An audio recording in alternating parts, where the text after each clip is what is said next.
Welcome back, Martini Giant fans. This is episode number 102, which is Uncut Gems, directed by the Safdie brothers in 2019 and starring Adam Sandler, a fantastic film, which honestly I was a little reluctant to see because you guys may remember back in 2019 we did Good Time, which was also directed by the Safdie brothers, one of their first films, and I was not necessarily a fan of Good Time, and I didn't sort of know what to expect with Uncut Gems, but I was very excited to see it.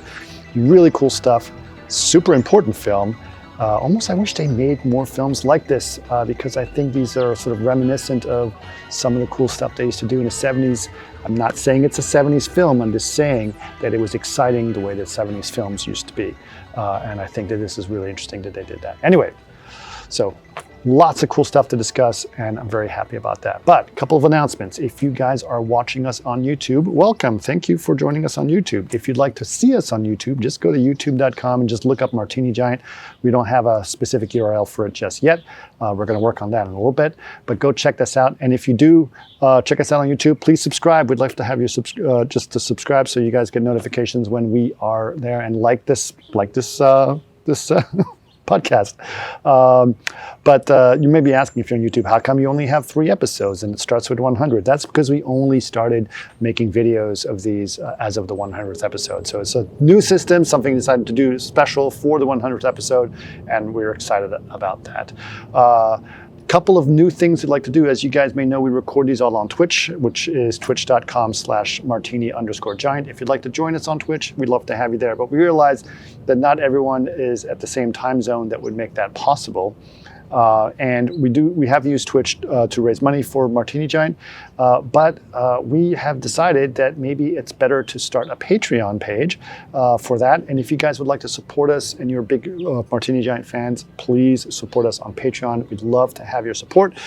Pretty easy. Just go to patreon.com/Martini Giant, all one word for Martini Giant. Again, that is patreon.com/Martini Giant, and we would love to have your support. If you do decide to support us, you can be part of an exclusive section of our Discord. And if you'd like to know where our Discord is, there's a QR code right here on the YouTube page to see. Go check that out. And you'd be able to click on that and join our Discord. And then, of course, if you're a Patreon subscriber or supporter, you'll get access to a special section, which is for our subscribers only, which is really cool, sort of kind of an elite club. But love to have you be part of that on our Discord, and also have you as a Patreon supporter. But for now, please enjoy episode number 102, which is Uncut Gems. A couple things. We have revamped our website, we've revamped our stream, so it's actually the layout on the stream. It's pretty cool. And if you're not able to see it on Twitch, you can see it on our YouTube, because now we're going to be putting up YouTubes of all of our shows. It's pretty exciting. That's going to be very exciting. Exciting to have that.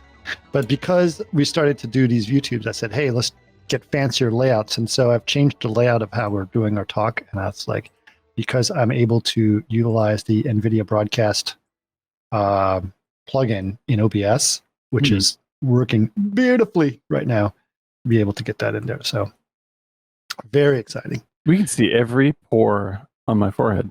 I'm very excited about this. Yeah. Sorry about that. That's all right. It happens. They're there. It's all beauty. Yeah, I put you in the center because I figured that skinny guy in the center just looks like I would get crushed. Yeah. No, you're talking about me? Mm-hmm. Oh, you're talking about yourself. Yeah. Anyway, so today's movie is, we do a lot of old movies. Today is a much more current movie, and also a movie that's not necessarily appreciated or seen as often, which is Uncut Gems. Uncut Gems. By the Safdie brothers. Safdie? Safdie? Safdie. I don't know. I've been saying Safdie until they correct this by coming on the show. Safdie. They're Safdies. Yeah. Big old Safdies. Big old Safdies. Yeah, these are these filmmakers. The Safdie brothers were, I don't know if they were discovered by Scorsese, but he was a big booster of theirs. Yeah, and I think he produced the film too. And I believe he ended up producing the picture. Yeah, because which one? This one? Yeah, I think, and maybe the one previous to this too. Like, he really, really believes in these guys, and it it shows. I would say that they are as close to. I would say, Perfect. Yeah, it's just like they are the heir to Scorsese of 1973. Yes, they are. I would say that's pretty accurate, except very different. Yeah, like I think that they are. There's something they're on a different very, path. yes. They're on an entirely different path. But they're more visually strong. Right. Than here's the thing. They're more visually strong as Scorsese, but they still cover the tonality of people. I'm not talking like I'm a movie reviewer, but the tonality of people in New York with dead-on precision that you feel like you're there. The things that they aren't good at, where Scorsese was really good because of Robbie Robertson, was music. Their music needle drops or whatever they say. The music is not as in like dead on as their characters, but they're the same as Scorsese in his head. So it's interesting because similar to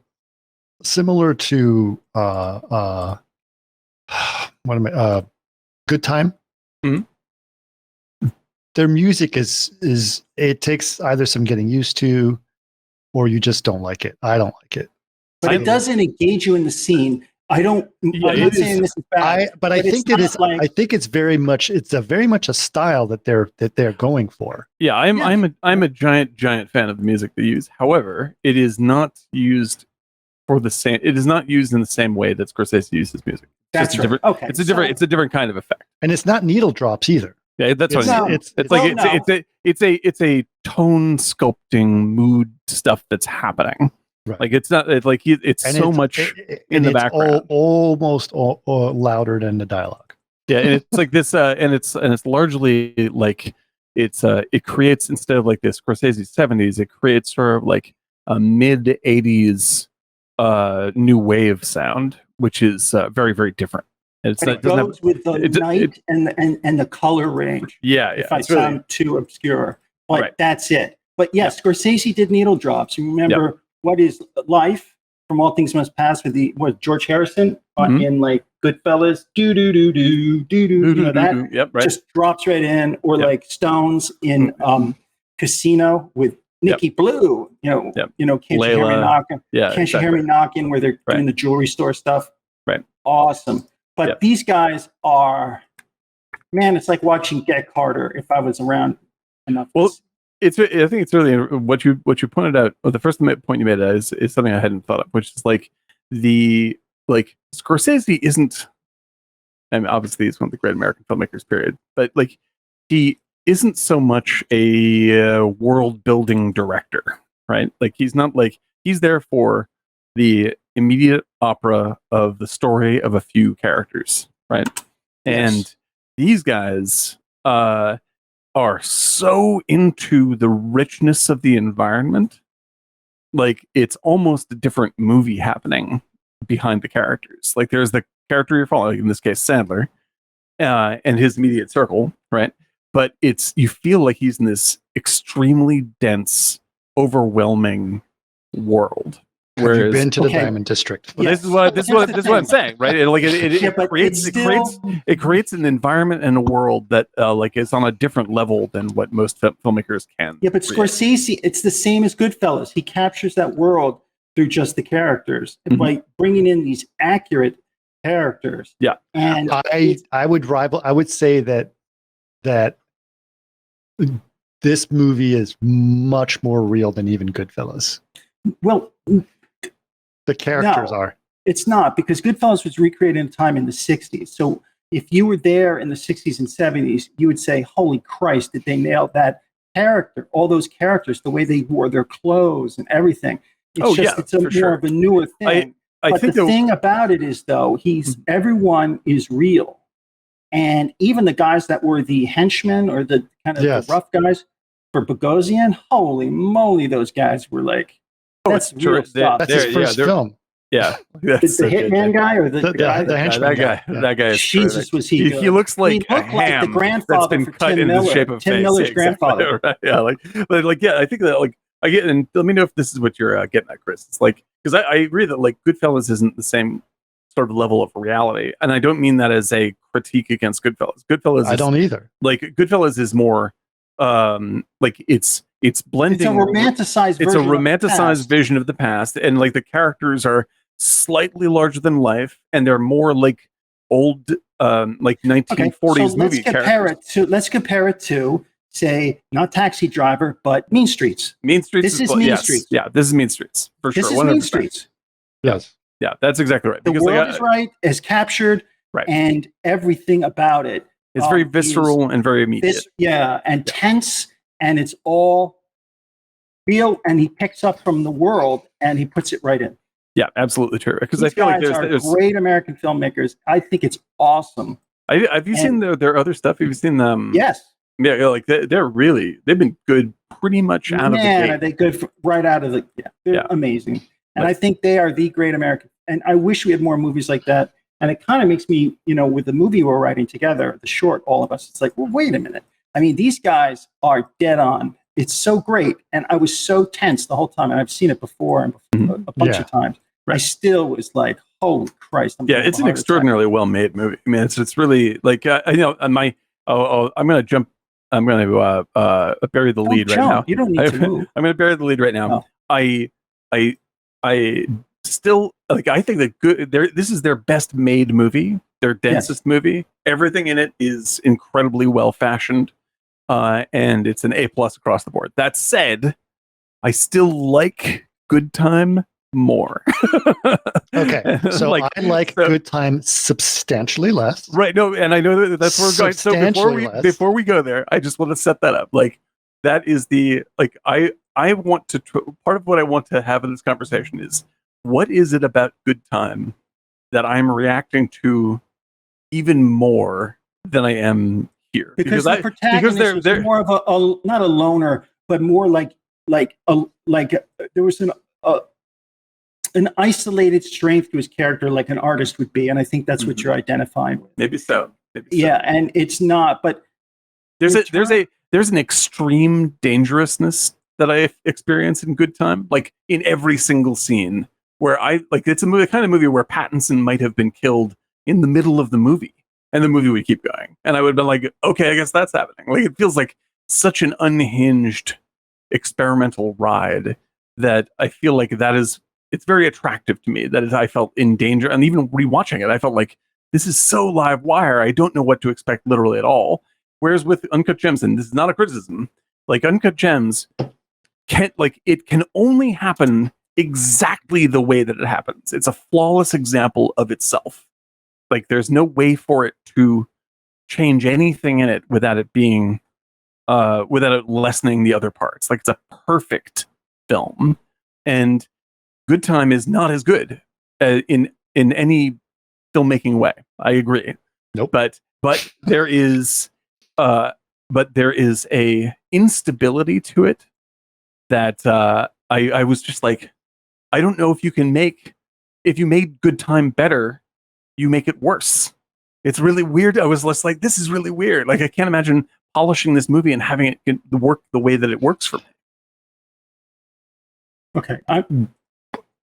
Okay, so does that make sense? I don't know. It's crazy. No, I'm trying to make sense. No, it doesn't make sense. But I'll tell you what makes sense to me is that compared to Patterson's character is a bad person and he's an annoying person, and I don't have any sympathy for him at all. May I suggest? Hold on, no. I'm just no. You just went on a 15-minute rant. No, I'm asking a question. I have a question. I just have a question. It's only a question for you. I'm not saying. Okay, all right. Which bothers you more, the fact that he's a bad person or the fact that he's a complete moron? In which movie? In Good Time. Oh, both. They're both. Like, it's just annoying, right? I don't know why I'm following this guy around. There is no empathy. Now, at the same time, we have exactly the same problem with Adam Sandler. But because of the narrative of his story and because everything that's going on, you follow him around and you gain this odd empathy for him that I had no empathy at all for Patterson. That's interesting because I think that none. I had none. For Sandler, suddenly I'm like, why am I trying to see this guy succeed? and I still want to see him succeed. And I think it's because of all the people around him, right? Well, what's at stakes? The stakes are there. The stakes are there, for Good right? Time And is so the brother, but the stakes it's he's the classic tragic hero, right? Sandler is the tragic hero. It's like he's addicted to. What I understand, but I'm just talking about like he's a fallen from a kingdom, right? He's got all of these situations. Everything is going wrong. People have failed and betrayed him all around him, right? And he's betrayed and failed everyone else. And so suddenly, like, there's this strength to it. And I think it's not just it's the writing of the character and also the acting. I think Sandler was superior in acting in that role than Peterson was in the other one. But that's basically, where I think the problem is. And so I do not think you make one film without making the other. I agree that one needs to happen before the other. I think it's really amazing that I had I still stand by my decision. I think it was amazing that I had such a bad time with Good Time, right? Oh yeah, but, I'm never going to try to argue someone into liking something that they don't like. I'm just curious as to what the mechanism. But it's somehow I was very reluctant to see Uncut Gems, but at the same time I was intrigued because I've always thought Sandler in dramatic roles does an interesting job. I love Punch Drunk Love. Oh yeah, I think that Sandler he's only 1 in 5 amazing, but that 1 in 5 is incredible. Oh come on! Like I don't even like his comedy. Never liked him as a comedian. Yeah, like I think he is a great American actor. He's a great actor. He's just a great actor, and like he's like I'm not a huge fan of his comedies. I think they're okay. No, I don't like any of them. The interviews I see with the guy, he seems like a nice guy, and so I'm favorably disposed towards him. Where I'm like, I'm not angry that he makes shitty movies and lots of money. That's fine. He can just do that. I would do the same thing if I could. It's fine. But I do think that it's too bad that he doesn't. It's too bad for us that he doesn't invest in his brilliance in as being an actor. I think it's very tiring. I'm sure it is. I mean, he can do whatever he wants. I'm not gonna say he shouldn't be doing it. I mean, like that's for him to decide. Live your life, live your best life. But I mean, like for us, I'm like, oh my God, it's like it's like Daniel Day-Lewis. He goes off to Italy and makes shoes for 10 years and then comes back and makes a movie. And only Adam Sandler's like, I'm going to make like these 20 shitty, David Spade comedies. And then I'll come back and win the Academy Award or be nominated again. And I'm just like, oh God. He never was nominated for it. He's never nominated. He's incredibly good. He was so good. Yeah. He was never nominated. Yeah. But yeah, he is tremendous in this. I agree that he is. Like Pixels. I'm not going to see Pixels. I hate that. That was an Eric joke. Yeah, I'm probably not going to be seeing Pixels. I'm sure Pixels is great. It's got an audience. Yeah, but and I don't mean to be like blow off arrogant about it. But like if I'm going to compare, Adam Sandler in Punch Drunk Love to Adam Sandler in Little Nicky, like Punch Drunk Love is a better movie and he's a better actor. Like that's the way that works. Yeah, but you know what? There's a time and a place for Little Nicky. Absolutely, but for me, it's like if you're going to go to that, if you're going to be in that style of film, then go to Happy Gilmore, which is fucking hysterically funny. Sure, like that's a great film. Little Nicky's really, really dumb, and that's sometimes a really, really dumb film is all I need. I'm totally all about it. For me, I watched all sorts of these movies is something like Uncut Gems. Just kick back. Enjoy the day and just chill out, bro. Just chill out. Yeah. You know what really decompresses me? Uncut Gems. That or maybe lighting myself on fire with kerosene and running screaming naked down the street. Right. Similar feelings. But yeah, like I would say, like just sit back. Get in a tub and watch a reversible. Nice glass of wine. Settle yourself down for a 10-minute popcorn. Watch a guy get his head bashed in with a fire extinguisher. That's such a cool scene, though. That's a brilliant technical effect too. Yeah, it's just like that's really it's just amazing. Yeah, like I'm not. So disturbing that you have to be like, wow, that's great. Like I think that like I'm sort of on and off about Gaspar Noé. Like I did not like his new movie. In even 3 seconds of his new movie were too much for me. It's the one where there's drugs in the punch bowl at a party and everyone goes bananas and kills each other. And it's everyone's dancing and I'm just like it's You know, it's all that the things I don't like about Gaspar Noé in movies and the second movie. So I did not enjoy it. But that said, I love that Enter the happened Void. when I went to here's the story. When I went to undergrad, if you can believe that, I was like the art dude, and I joined this. You were the art dude? No way. I was going to say football. I joined this fraternity, which was a football fraternity, and it was an alpha. Yes, he joined the Fijis. Phi Gamma Delta, dude. It was the Alpha chapter. So it actually started there in the 1860s. Cool old building. There was a building down the street from us that was a fraternity house, but they shut it down because in 1971, they had a party for students and faculty, and they put acid in the punch. So everybody, there you go, headmaster, everything, quickly shut down a week later. That's the end of that. But when you brought the punch bowl thing up, it was like, God, the punch bowl. That was literally everyone was. Yeah, it was the 70s, dude. Yeah, like freedom. Gaspar Noé, like the tip top of Gaspar Noé's stuff for me is Enter the Void, which I think is really truly beautiful, brilliant film. Like that's the most like technically together and spiritually honest movie that he has made, in my opinion. I love that movie. Yeah, I think it's incredibly brilliant, and like Irreversible, I think is a little bit less honest, but it is incredibly well made. It's a stunty movie, and they use sort of weird shit to do stunts with, but it's still really, really well made. None of those things end up in his new movie, which was not very watchable. Do you like? Is it Olivia Wilde's movies? I love Booksmart. Booksmart's a brilliant film. She's got a new movie. I want to see that, but I also want to explore the movies of Tom Ford more. Oh, I love Tom Ford. Tom Ford's wonderful. Yeah, absolutely great. Yeah, what's the one with from?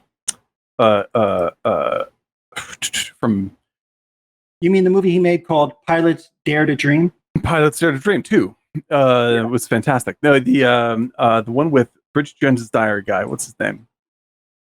Oh God, what's his name? Grant. Love Actually. Hugh Grant. No, not Hugh Grant. He's the other Colin Firth. Colin Firth. Yeah, his movie. I always say Colin Firth or Colin Farrell. I get the most. Very different actors, but the names are close enough that I was like, which one's which? Colin Firth is terrific in Tom Ford's movie, which I can't think of the name of. Which is this is the way my brain's working this weekend. Is like, let's just not give you any names or titles and go talk about movies. All right, let's get on to the movie that we were talking about. Right. So yes, right. I with this movie, I think that there's I think it's really interesting that let's see.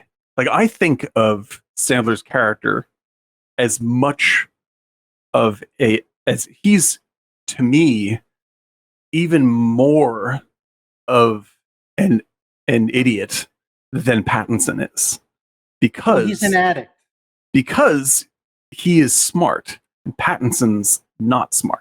Pattinson is a dumbass in Good Time, and there's no way he is ever going to be smart. He will always be making these mistakes, and he's a narcissist. This dude is a narcissist who is extremely smart and still he's an addict. Everything up. He can't stop. That's why I think he's. That's why I think he's a more interesting character, because you gain the sympathy and you have almost empathy for him, because you have made mistakes. Oh, I have made. Maybe this is it. I have made Robert Pattinson level mistakes. Like I am a true moron, and so when I watch Good Time, I'm like, yes, I have been this shamed. Yes, I have made mistakes like this, and so I feel bad for this dude, even though he's a spastic, narcissistic, complete jerk off, and who abuses everyone he knows except for his brother. And then the reason why I can have sympathy for him is because of his brother. The reason why I can have empathy for him is because I'm as dumb as he is, easily, 100 times over. That's interesting. But like I still absolutely agree with you. Like I empathize entirely with Uncut Gems. Like I'm with him the whole time.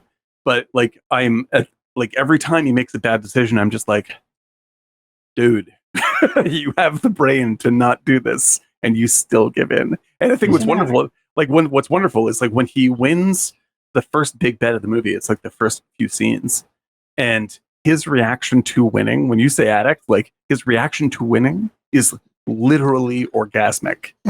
Like he is that much. When they make it very clear, he is that much of an addict. Where he's like, he is like he can't even move.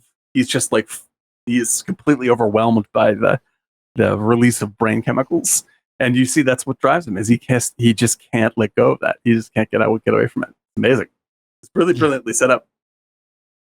Yeah, it's a brilliant. Here's a question. Do you think the level of sophistication with the characters and how they do this could be done if they were not brothers?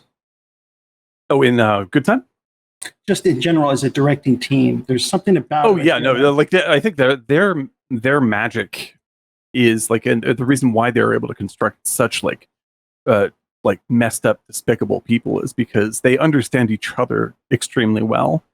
And if you're brothers with somebody, like there's a moment at which you're going to think the other is despicable, and you still have to find you still find love in that.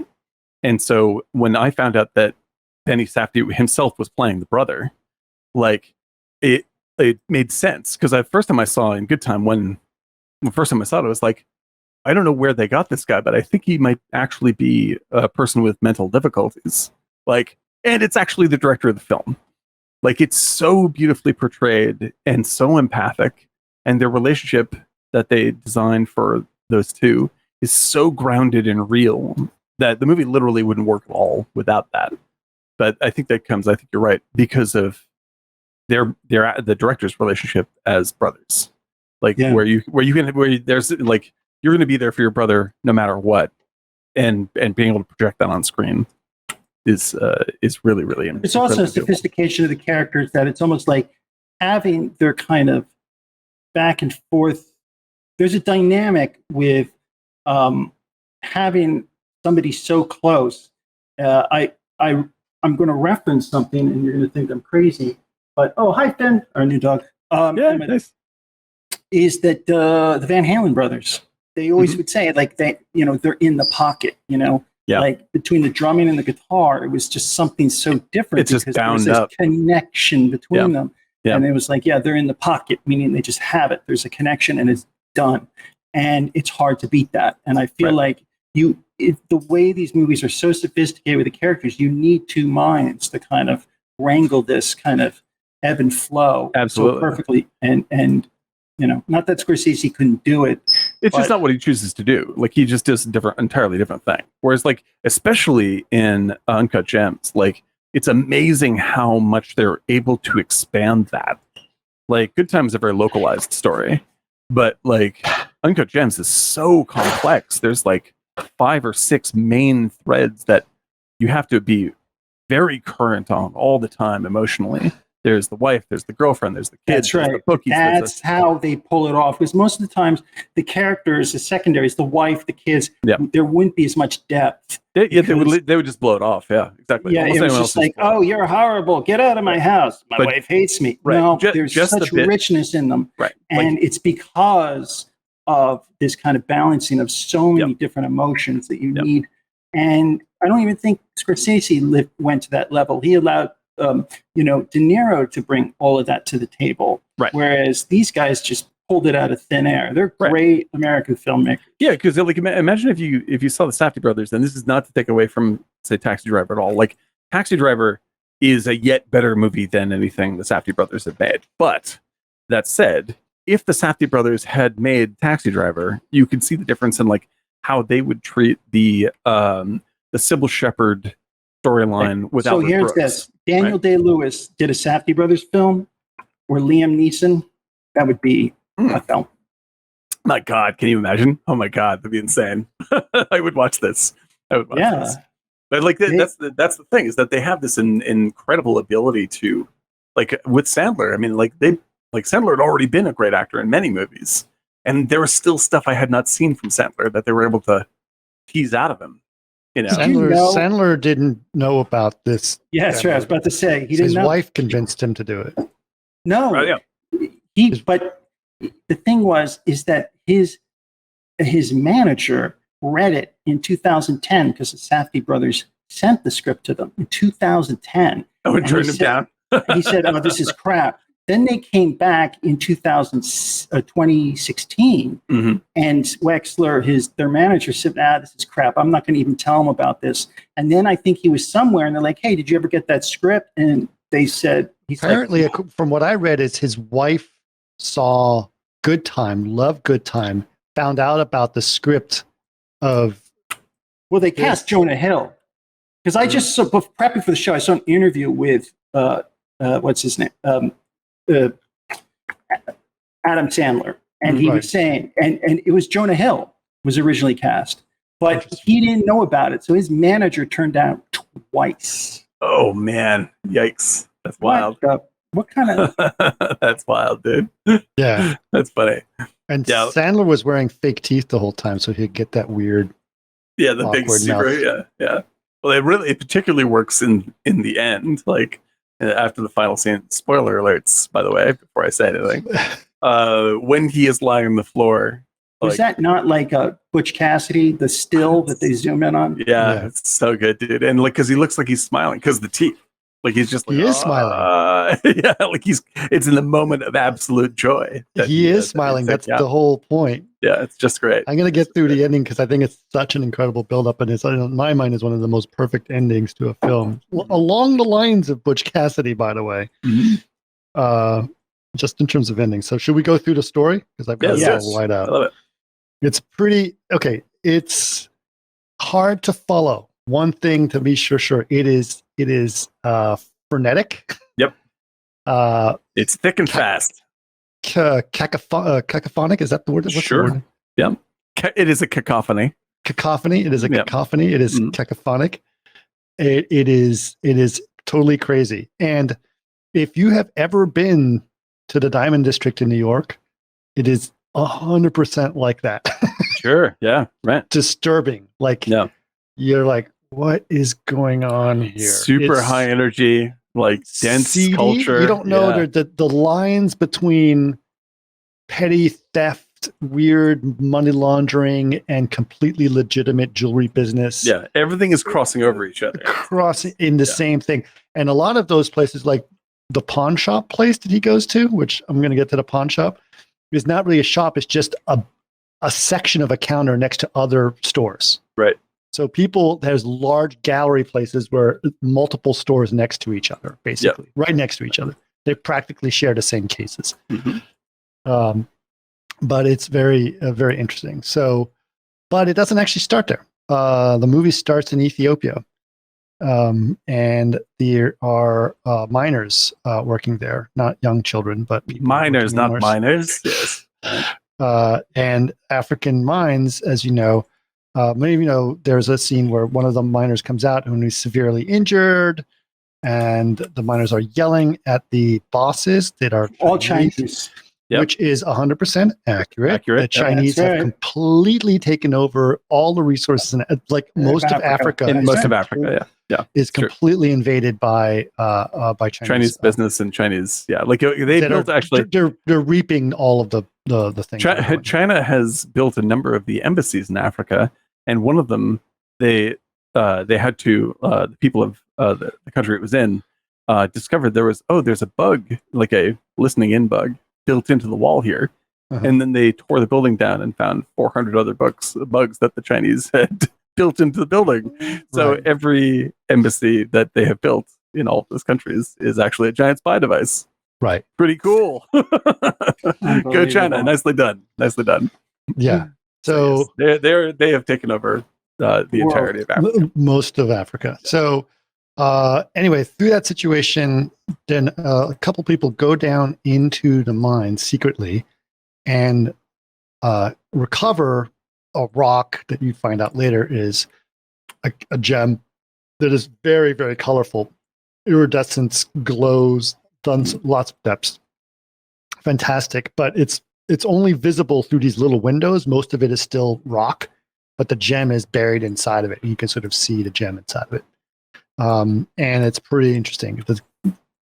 But that sort of turns into the music itself starts to get very loud. I don't want to say loud, but it was, Mike Oakenfold kind of. Yep. Paul Oakenfold, sorry. Is it Paul Oakenfold? Paul Oakenfold. The techno. The guy who did the Tubular Bells, that guy. Tubular Bells, and that guy. Yeah. This feels a little bit like that. And it goes into, and then suddenly it's like a ride of colors and crystals and all this stuff that's happening. And then it slowly starts to feel like a tunnel, and then eventually you are inside of a colon. Yeah, it dissolves from a cave to a colon. Thought, honestly, because of that transition, I've done a lot of colon stuff. I do it every 2 years. I thought it would be funny. Well, imagine if it was like opens with the injured miner. Everyone goes around and it cuts to these guys running with the blue lights, and then they discover a new fragrance for like. That's perfect. You know, it's just like do it as a fragrant ad. And it's just like this fragrance and just glows. Just like it's lovely. It's a lovely image, Eric.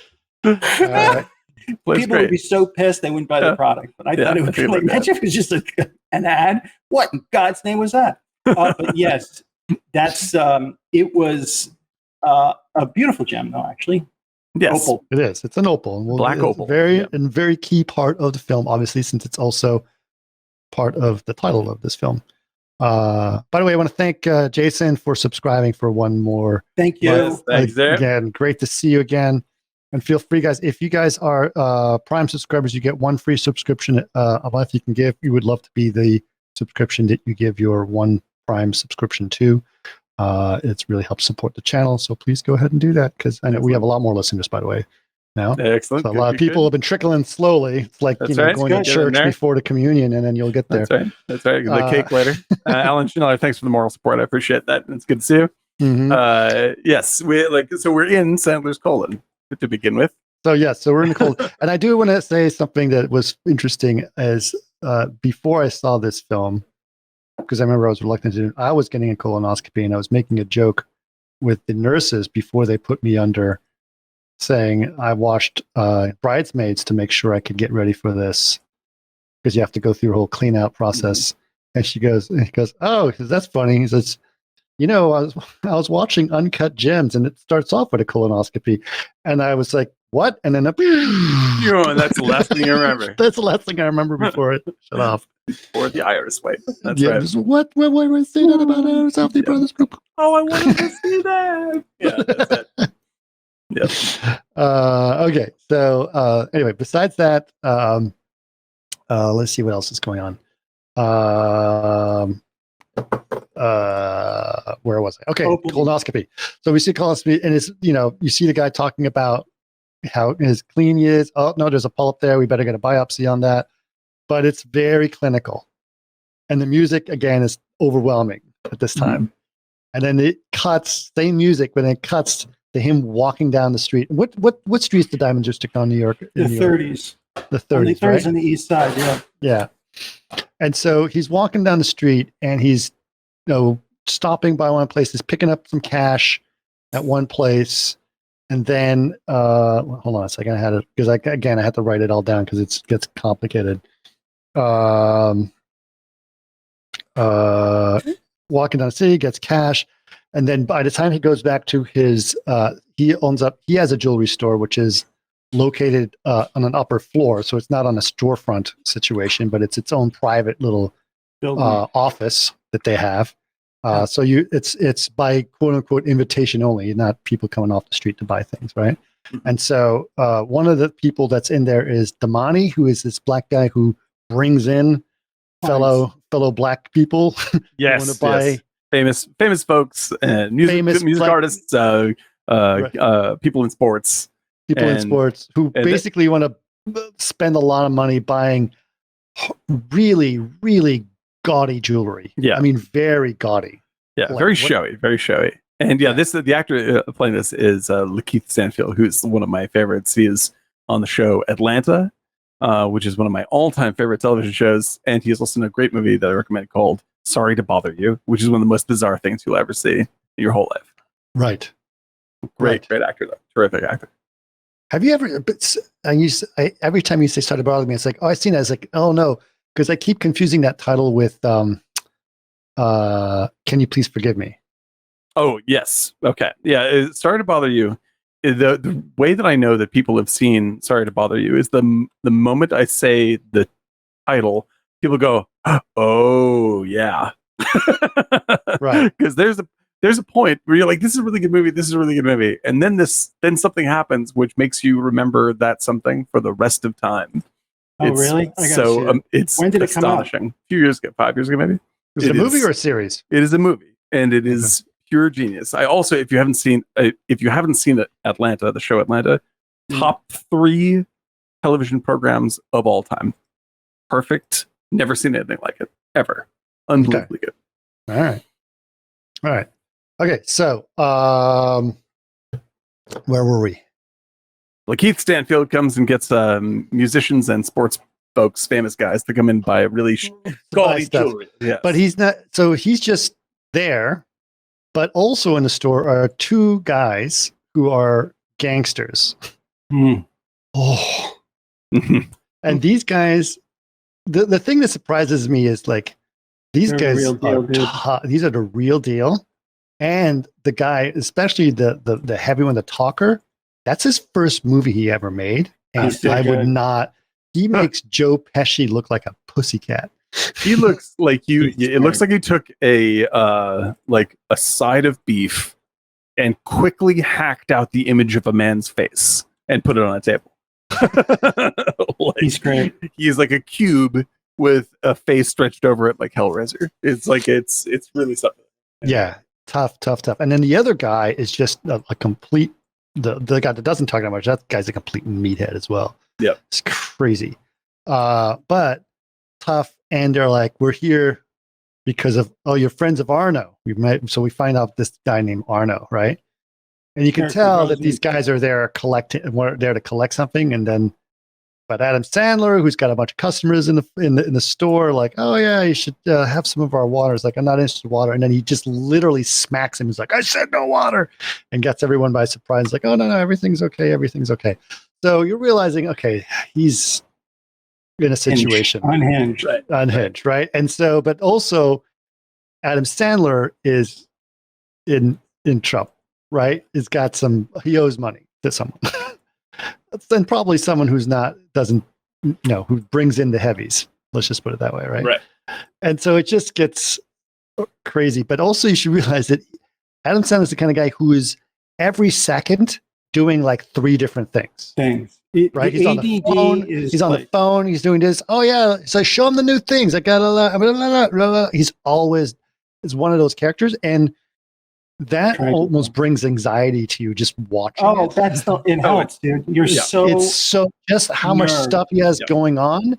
And then when you realize there's so much noise happening and all this stuff, and he's like doing 20 different things. And like, and like, I have to, like, the editing of this stuff is, especially around the dialogue, is insanely good, because like you have like scenes with like 6 or 7 people all almost talking on top of each other. Right. And you're still able to basically follow the core of what's happening all the time. Right. It's just brilliantly put together. It's rare to see something that dense make that much sense. Right. So at this point we've established he owns a jewelry store. He owes people money. He's constantly flowing around all over the place. And then he's asking where this girl is who's supposed to work at the store. He goes to an apartment. 2 hot girls leave the apartment and they say, what are you guys doing here? And he goes, oh, she's sleeping. Goes into the apartment and there is 2 girls in bed. He yells at one of them saying, why aren't you at work? It's 10:30 in the morning. And she starts yelling at him. And then it was really funny because you think it's going to get kind of violent. Mm-hmm. And she starts yelling at him and says, do you want to keep yelling or you want to come in bed and cuddle? Right? And he's like, okay. So he goes and cuddles with her. And then she totally dotes on him and babies him and just makes him feel all good. And let's look at these pictures we took. Oh, look, this is the weekend. He's on something. Right? So that's his girlfriend. And that's played by a woman named Julie Fox. Yes. Also her first time. Yeah. First movie for her. But she is actually a pretty famous socialite. So I think she's been on a bunch of reality TV or something like that. So she's kind of a big socialite in New York or whatever. But she was I guess, approached by the Safdie brothers to do this as well. Getting the real characters. Everyone. That's the thing. So many people in this movie are either playing themselves or first-time actors, to the point where that's where it all feels so real. That's how it takes it to the next level. Now, it is absolutely great directing that makes these people not feel like non-actors, but like real people. The champion of this film, by the way, is Kevin Garnett, who is so completely believable. I was like, does he know they're filming this movie? It's like he feels like a real guy. Yeah, he was absolutely fantastic. Yeah, absolutely for sure. But every time he's like, oh my god, and mixed in with really good actors as well. Like with really good actors, he's holding his own 100%. Every one of them is doing a great job. Because we can get like any, whatever. You get loads of movies with sports stars in them where like the star comes in and just like, hello. Frank Gifford's the only and they kind of talk a little bit on the side. But Garnett just comes in like he's the real deal. It's just incredible. Okay, all right. So after he leaves the apartment, he sells this god awful massive diamond cross with Michael Jackson on the cross. Yeah. It's the gaudiest thing you've ever seen. Right. And he sells it or pawns it or whatever he does. This woman offers him $23,000 for it.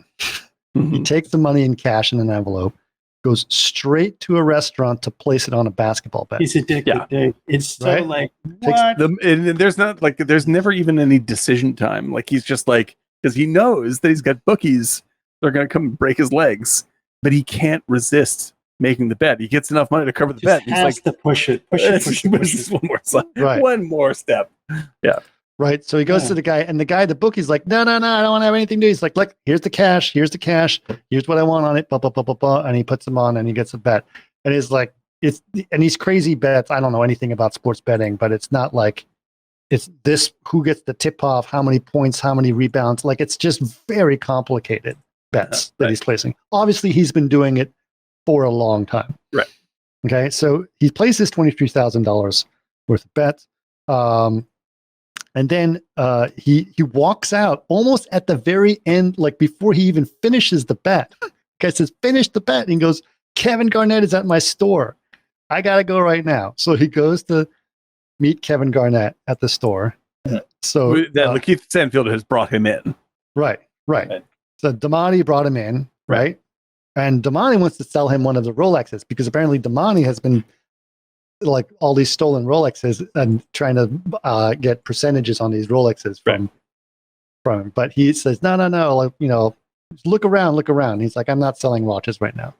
Right. But they're looking at all kinds of things. There's a lot of chaos going on. Oh, I should also mention, just before he arrives back at his store to go inside, the two heavies that were there before, just in the hallway, are getting beat up by two huge black guys. Yes, that dwarf them and are beating them up because apparently they caused some trouble in the store before Adam Sandler got there. So like it's heavies on top of heavies. There's so much pressure coming down, and all of that's eventually ending up on Adam Sandler's shoulders.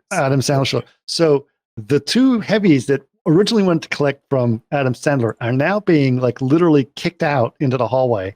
They are unbelievably pissed off and angry. Just adding fuel to the fire, right?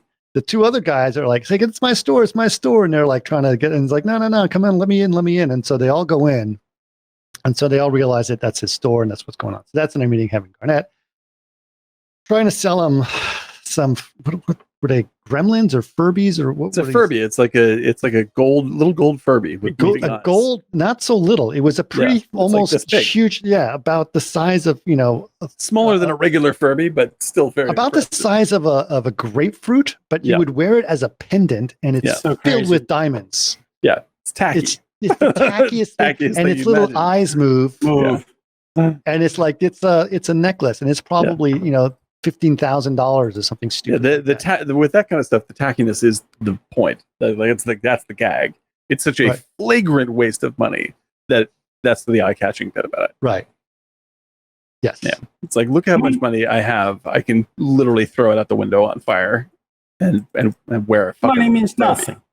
Right. Yeah, I mean, money means nothing. I'm buying a gold diamond encrusted Furby. Right.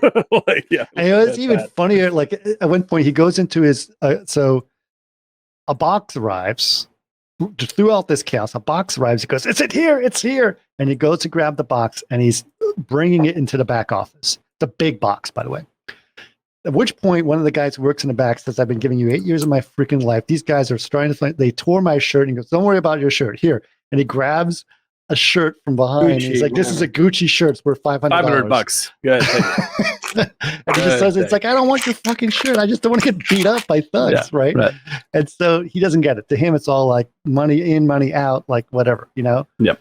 And so while that's all going on, he's opening up the box. The box is filled with ice and fish.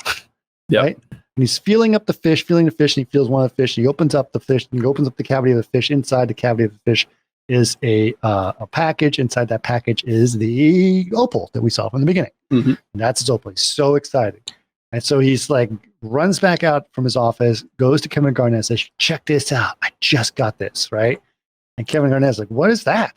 And it's like, "Oh, it's, you know," and he starts telling him about the history of these opals. And he says, because as if you guys know anything about the Diamond District, it's all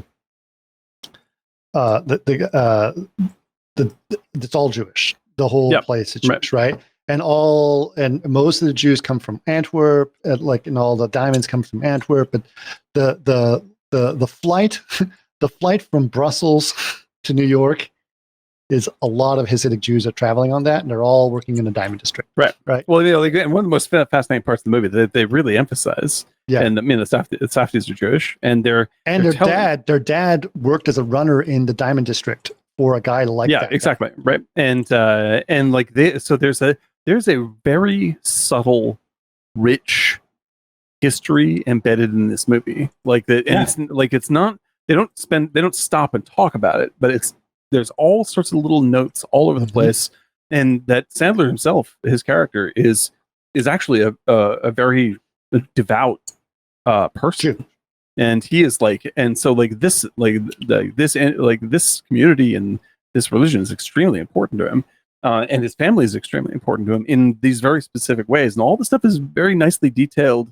You know, like they're going to get divorced, but they're going to get divorced after Passover. Like there's the dinner and all this kind of stuff, and all of that sort of adds, like it keeps it from being a simple crime film.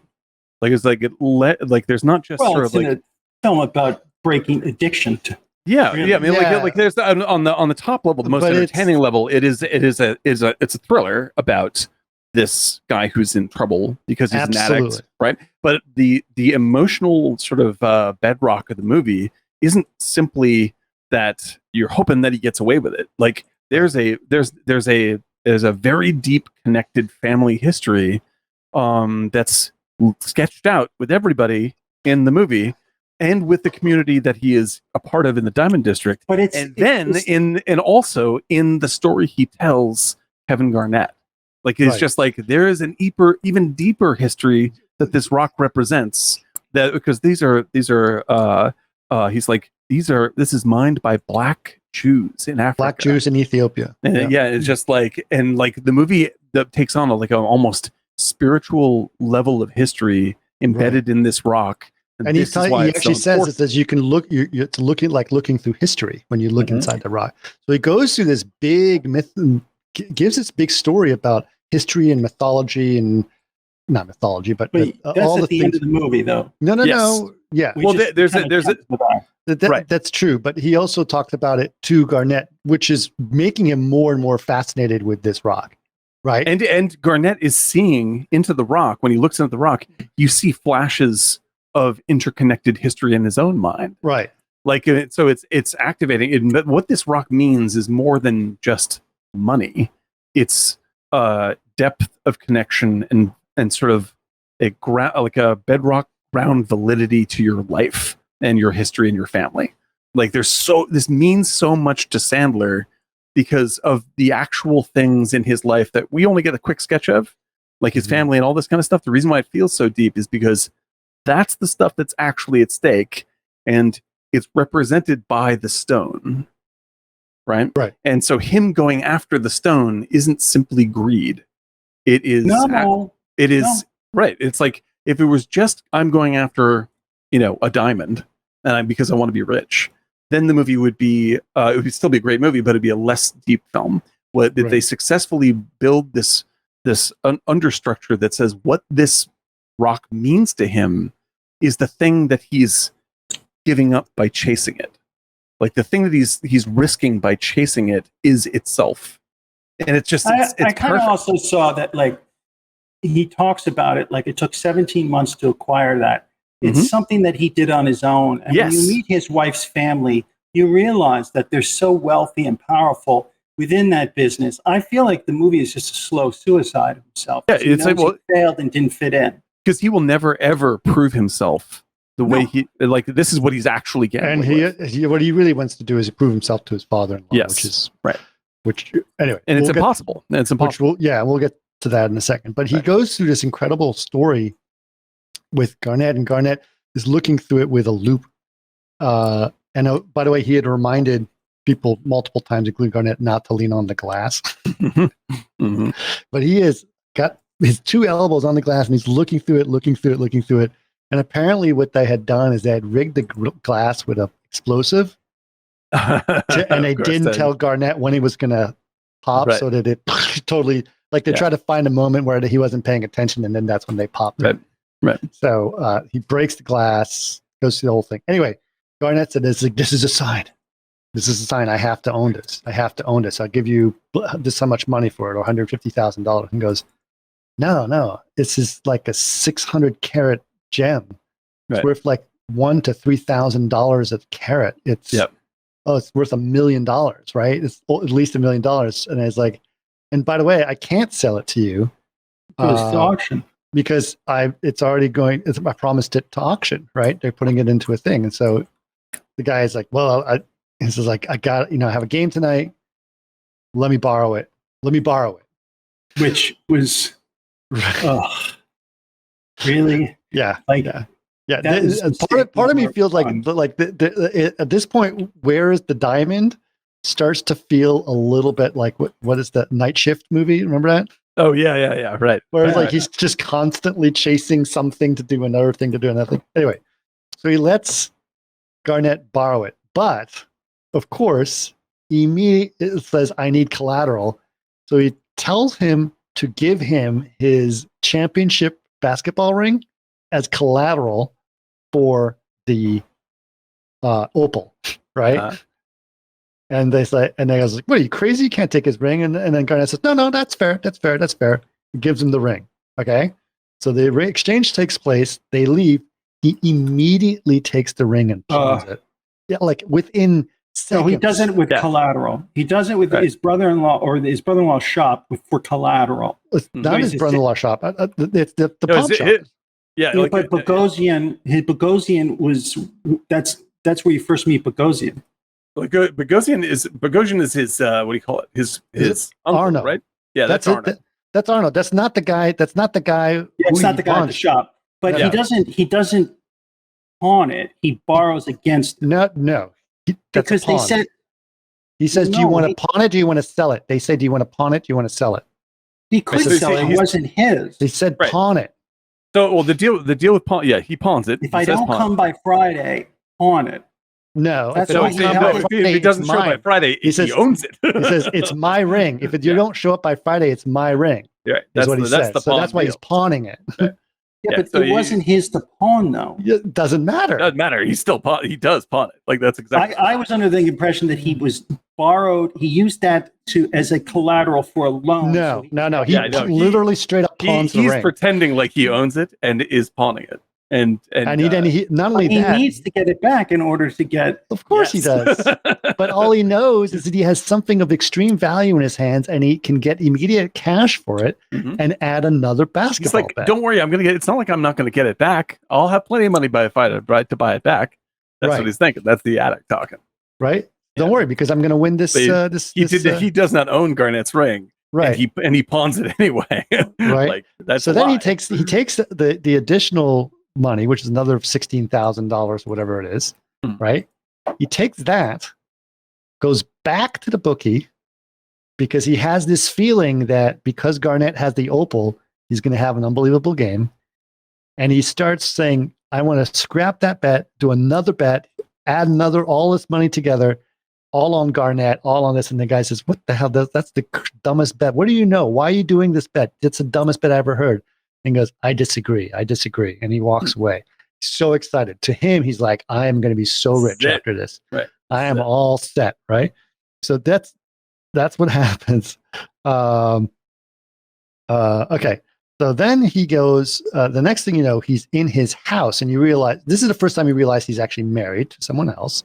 Yeah. But he's in his house in Long Island, right? Watching the basketball game. Like to him, like, it's just like literally the first few minutes of the basketball game.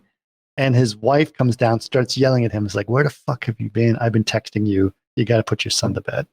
Right. And he realized he's just not listening to her. He hates her. She clearly despises him. Yes. She despises him. And this is Anita Menzel is her name, right? The actor. She's the one who sings the Frozen song. Frozen. She's right. Yeah. And she's playing this. Yeah, she's Elsa, and she's playing the most. Like she hates Sandler so much. You never get to see a side of her that's likable because she's so enraged all the time. Like the whole time, and it's hysterically funny. And like Sandler in that scene is like he's like, yeah, I'll go and I'll say goodnight to my son in a second. Hang on, and he's watching TV. She's like, now. Yeah, he's been waiting for 20 minutes, and he's just like, yeah, just wait for a timeout. Brings the phone in. Yeah, and then he brings the phone in, watches the game in cursing, quote unquote, quietly in the dark son's room. His son wakes up, like, what the fuck's going on? Right? Then he goes downstairs. His wife's watching some reality show, whatever, and he's like, I'll put it back on the game. He's like, no, I'm watching something. He's like, it's a commercial.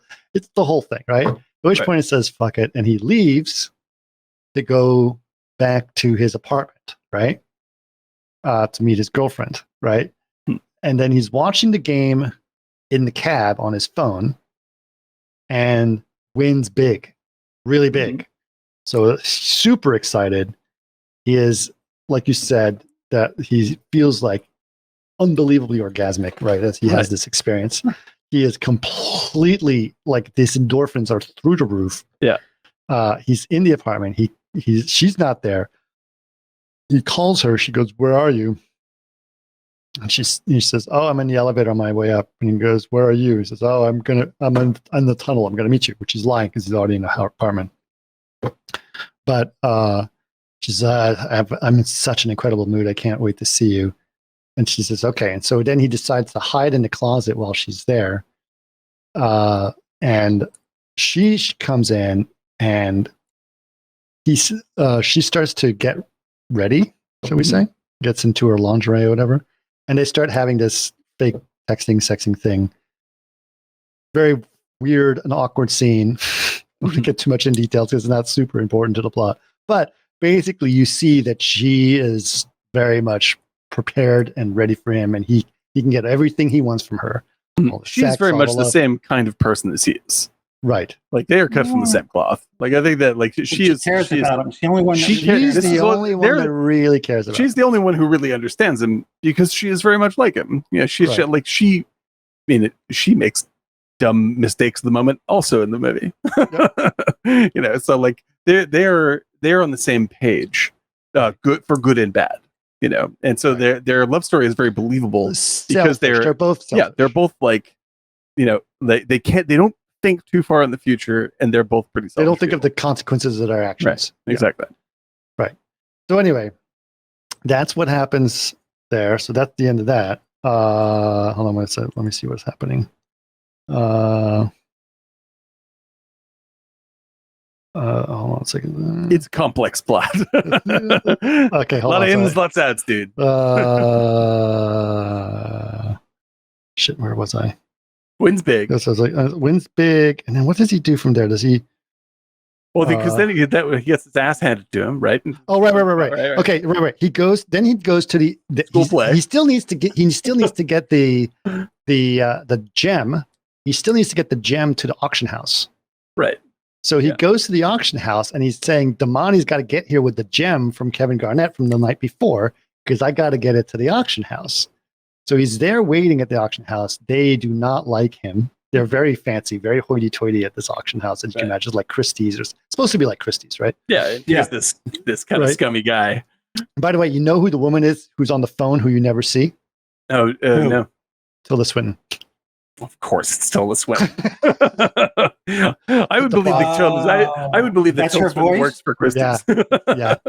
I love Tilda Swinton. I'm surprised I didn't recognize that. That's amazing. So anyway, so she's the receptionist who's like trying to be very polite, but clearly hates him even more than like everyone who talks to him hates him except for Julia. Yeah, right? exactly. Because he's this abrasive, manic person, and he says. Or drops the F-bomb. And they met, especially in such a hoity-toity place when he's dropping F-bombs left and right in front of them. It's just, it's not comfortable. Anyway, right. So he's like, we got to have the gem. He's like, oh, it's wait outside. It's outside. I'm going to get it. He goes outside. He tells Damani to double park. Says, I'm not double parking. He's like, what the fuck? And he's like, I'll be right back. And he goes out.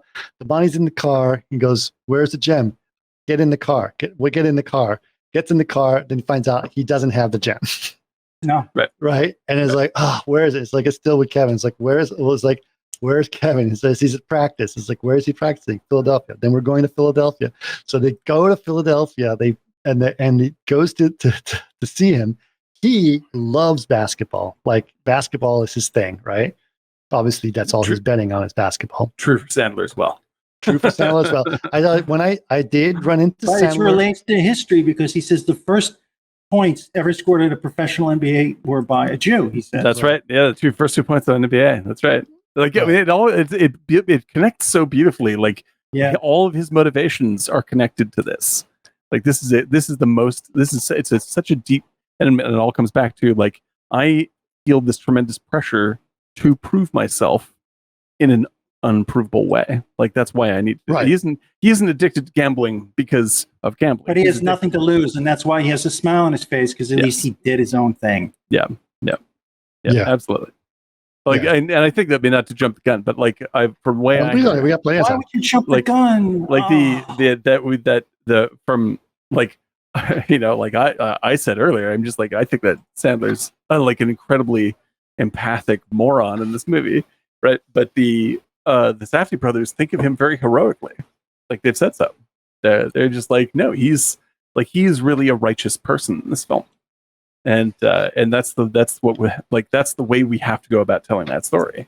And I think it's a really beautiful way to look at it. Because like he's so unlikable and makes so many bad decisions that if you look at the core of what he is doing, there is this righteous cause in his mind that is beyond simple addiction or beyond simple greed or anything like that. He's like the salesman in Death of a Salesman. Yeah. You know what I mean? He's carving out his own something for himself because he's surrounded by things he know he can never, people he can never impress and do things that he can never. Yes. Yeah. So there's a larger, deeper thing that the Safdies are saying with him that I think is really, really well rendered. And it's just that it's so hidden, like it's not hidden. They're hiding it on purpose. They sort of disguise it with all this crazy shit that's happening in front of you all the time. Right. But it's actually a very spiritual movie at its core all the way. Kind of like Crimes and Misdemeanors too. Oh my God, I love that movie. Love that movie. Perfect film. Right. The perfect film. Right. Okay. So where were we? Right. So they arrive at the Prex place. He's completely starstruck by all the basketball going on around him. I know. Right? And he's like, and he starts to like throwing baskets and making baskets. But he does that was just a punk move though. Yeah, it was a punk move. But Damani takes advantage of him being distracted to beeline it past the security guards because he knows Kevin Garnett. At which point it's like, oh, wait, for me. And he goes by and the security guard says, wait, who are you? And he's like, Damani. And Damani's already long gone, basically ditched him on purpose so that he could get away with it. And this is pissing him off because he actually has to be at his daughter's play that evening. So and he's in Philadelphia. So he gets on a bus to go back to New York to get into his car to go to the Right. play. And it's, it's ridiculous. So he does that, and it's, typical high school play situation, Mhm. right? He's sitting there and he's trying to, recover from it. He's texting Damani like crazy because he's so pissed off. He still doesn't have his gem, right? Mhm. I'd be nervous too, and you are nervous as a viewer. You're like, Yeah. Oh my god. yeah. It's so God. high. It's so high stress. It's such a so high stress. film. And on top of all the stress, he looks back, and who is sitting in the benches but the two thugs Mhm. from the beginning looking at him. And so he gets up and he goes to the, he's like, "Can I see you outside?" And he goes, "Are you sure you want to do that?" Says the guy. And he goes, "Yeah." He goes, "All right, let's go." And he goes, "This is my fucking family. You don't do that to me." He starts yelling at him, right? And the guy just, they get into an altercation, at which point he runs Mhm. and he starts chasing him through the school. Then you see outside, you finally see another car, and it's Arno. Arno's actually there, right? Mhm. And they tell him, they basically get him in the back of the car. They start beating him up and doing all this stuff.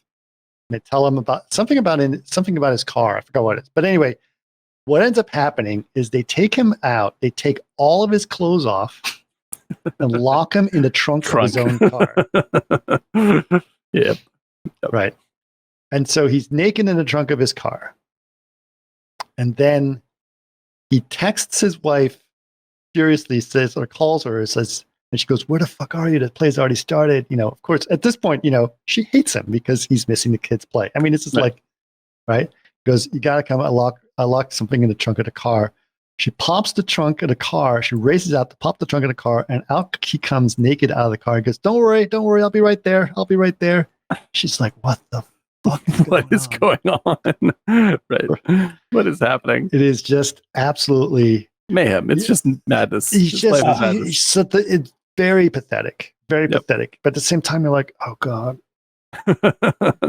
And not a little funny, but really just more like, oh. Oh, it's pretty funny. It's pretty funny. Like it's ludicrous. It's ludicrous what's happening. It's ludicrous, right? Yep. So, okay, what happens from there? Now I'm trying to catch up. Philly, couple dads, surprise. Okay, right. Then he's back. They're back at the house, right? He's walking around the house. He's trying to tell his daughter how proud he is of her. She doesn't give a crap. Someone wrote a long letter, and it's not someone who wants to be famous, but all right. Someone catch up on that while I keep going on the story. I was going to say that's I was ready for it being a bot, but it's not a bot. It's not a bot. Thank you very much for joining us. First time chat, half whispered. That is excellent. Half whispered. Okay. Welcome. Thank you. That sounds like a half whispered. Really? Yeah. Right. Something like that. Let's go with it. But anyway, yes. Welcome. As he watched the 100th episode, and it's the first time he watched. Thank you. Half whispered. Spectacular. Thank you so much. And if we'd love to, obviously, stay tuned. We do these every Saturday. And if we don't do watch parties, we do if we don't do podcasts, we do watch parties, and podcasts are not recorded, or they are recorded, but we don't put those up. And they're a lot of fun. So you can join us for any of those. And if you'd like to subscribe to us and you are subscribed to Amazon Prime, you can give us one free subscription per month. This goes for everybody. Anybody in the chat. I appreciate it. Please do. But anyway, thank you. And also, anyway, you know what I'm going to do? I'm going to go ahead and here I'm going to give you a link to our Discord. And if you'd like to join our Discord, you should feel free to do that as well. That's Thank you awesome. so much. Fantastic. All right. Okay. Sorry, that was all. We got for those so of you who are doing the audio version only, we got a big long write up from Half Whispered who just joined us. Very kind. It's very exciting. Thank you. Very cool. All right. Thank you. All right. So where are we? So right, his daughter also really good, by the way. Mm-hmm. Who? Yeah. He's trying to tell her like, hey. He's so full of shit. I'm so proud of you. She goes, I know, you told me that 5 times already. It's the best. Who's on the phone? What friend's on the phone? Right. He's like trying to be involved in her life. She's like, get the fuck out of here. Fuck off. Yeah. Stop trying. And he says, well, I'm gonna go to a party in New York City and I'll be out late. It's like, uh-huh. Great. Right, Dad. Yeah, like And- she hits the perfect fuck you tone. Like Yeah. I mean, it still sounds like a teenager dissing, Yeah. but it's It's genuine. legit. No, she's used to his crap. That's It's what it just is. like- She's so used to his crap. Yeah, it's like Yeah. this guy's a fucking idiot. You've blown it. You've blown your chance. Yeah, Okay, so by this time, do you think he's a fuck up, or do you really think, I there's a think- shot for a chance for a redemption? I do think. I think it doesn't get till that speech at the end that we start to see the last hurrah. And I'm going to get to that. My personal feelings about that ending, because that ending is beautiful. Like the No, whole, I'm saying I'm saying a check-in at this point. at this time, as a viewer and somebody who's seen it, when he's in the kitchen, they're cooking chicken, and the wife gives a kind of a snotty smile and leaves, right. and he's talking to his daughter. Do you think he's a complete fuck up, or there's a plan to his madness? We lost Do you feel Dan for a second. bad? Do you feel He'll be bad back. for him? Do I feel bad for him? Are you like, God, he's a complete fuck up? I do feel bad for him. I do feel bad for him. I don't know what happened to him, but I do feel bad for him. At the same time, I feel he's completely pathetic, and every one of his family's reactions are Compounds completely them, yeah. legitimate. Yeah. Because he's cheating on his wife. And he's I know, but and he's regardless telling of his that- daughter how much she's proud of her, only because he wants to somehow Get her on pretend that his he has a side. relationship with her, which he clearly doesn't. He is That's about right. to leave his house to be with his girlfriend, Okay, and he's doing it like, I'm a family guy. Who's your friend? Yeah. Oh, you're back. Okay. Dan is back. Hey, cool. You're back. Actually, I don't even have to bring you back on the thing. There we go. Nice. Let's see if. Hey, let me know if you guys all hear Dan when he talks. So. All right, here I am talking. This is Okay. Yeah. You should that's hear. good. Okay. Good. We're back. I didn't have to do anything. All right. All So let's see what happened after that. Anyway, so at which point he then gets he gets on the phone with Damani again, still trying to get his opal. I'd be having a heart attack at this time. Yeah. Oh, it's Damani insane. is really being a pain in the ass. Like, give me I found myself in this viewing because I've seen it a bunch of times. Like, come get the diamond. I'm screaming at the TV. Will you just get the diamond, please? I'm going to have a heart attack here. Yeah, it's as per like as to your heat check where I'm at with this guy. It's just like I'm in the same spot as I am with Pattinson in Good Time. I'm just like, what the fuck are you doing? Like I'm just like all but screaming at the screen. Like, what are you doing, you idiot? But it's Damani who's failing him too. Yeah, but it's not like he failed. The reason why he's in the shit with Damani is because he fucking got tricked up with Damani. Like, it's his fault. It's not Damani is just the guy that's fucking over currently. Yeah, like the reason why what he's dealing with from all ends, like Damani's screwing him over. Everything that is happening to him is his fault. Like, there's nothing that's happening to him but that it's he not as he much did as not like, create. But it's like not it's not as much as it was with like Pattinson is more extreme and is even more short-sighted.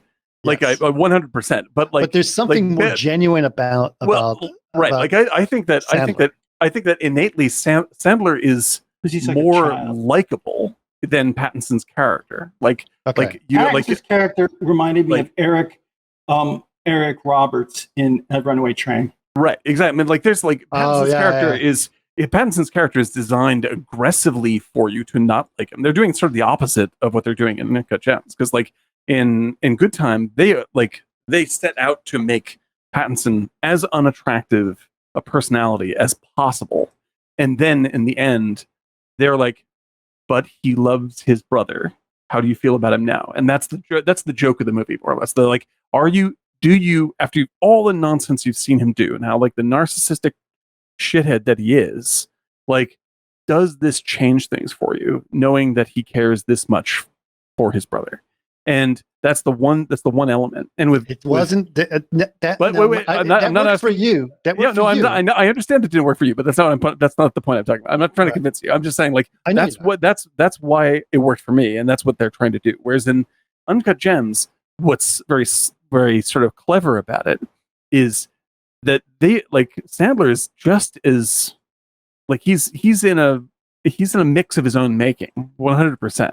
Like he's made, and he makes horrible mistakes that could be risking people's lives, other people's lives easily, because you're dealing with murderous thugs, right? And he keeps on doing it anyway because of his own self-interest, which should make him unlikable. But because but his self-interest is about because because they do that, they pull you onto his side, even when you're in the most stressed out portion of the show. Like and this is so these movies are sort of opposite points. Like this one, they're like, we're gonna try to make him so despicable and see how long we can keep on making you like him, versus we're going to make him despicable and then see if you like him because of something you believe. And these are just two different ways to tell a story. But I think that, like, if I were to credit them, like I said, I like the intensity, or the sort of the indie flavor and intensity of Good Time more myself, because that's a unique flavor. That said, Good Time is not as dense and well rendered by a million miles as Uncut Gems. And so Uncut Gems has to be as good as it is to pull off what it's doing, which is a much harder trick. Here's what I will tell you is they wanted to do Uncut Gem was supposed to be one of their first films, right? And then they did Good Time before that. And to me, I looked at Good Time as a good practice film.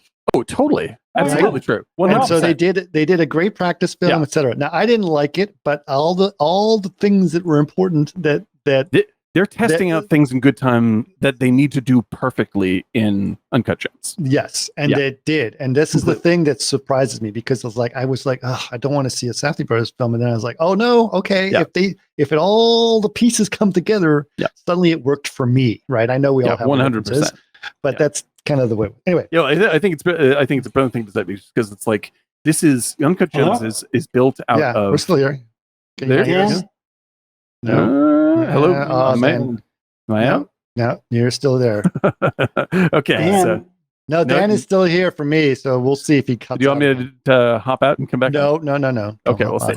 But Daniel, you're back. I'm so nervous. But Uncut Gems is like especially hearing you guys talk about like the history of this movie and how they try to sell it, like back in what was it, 2008 or whatever it was. No.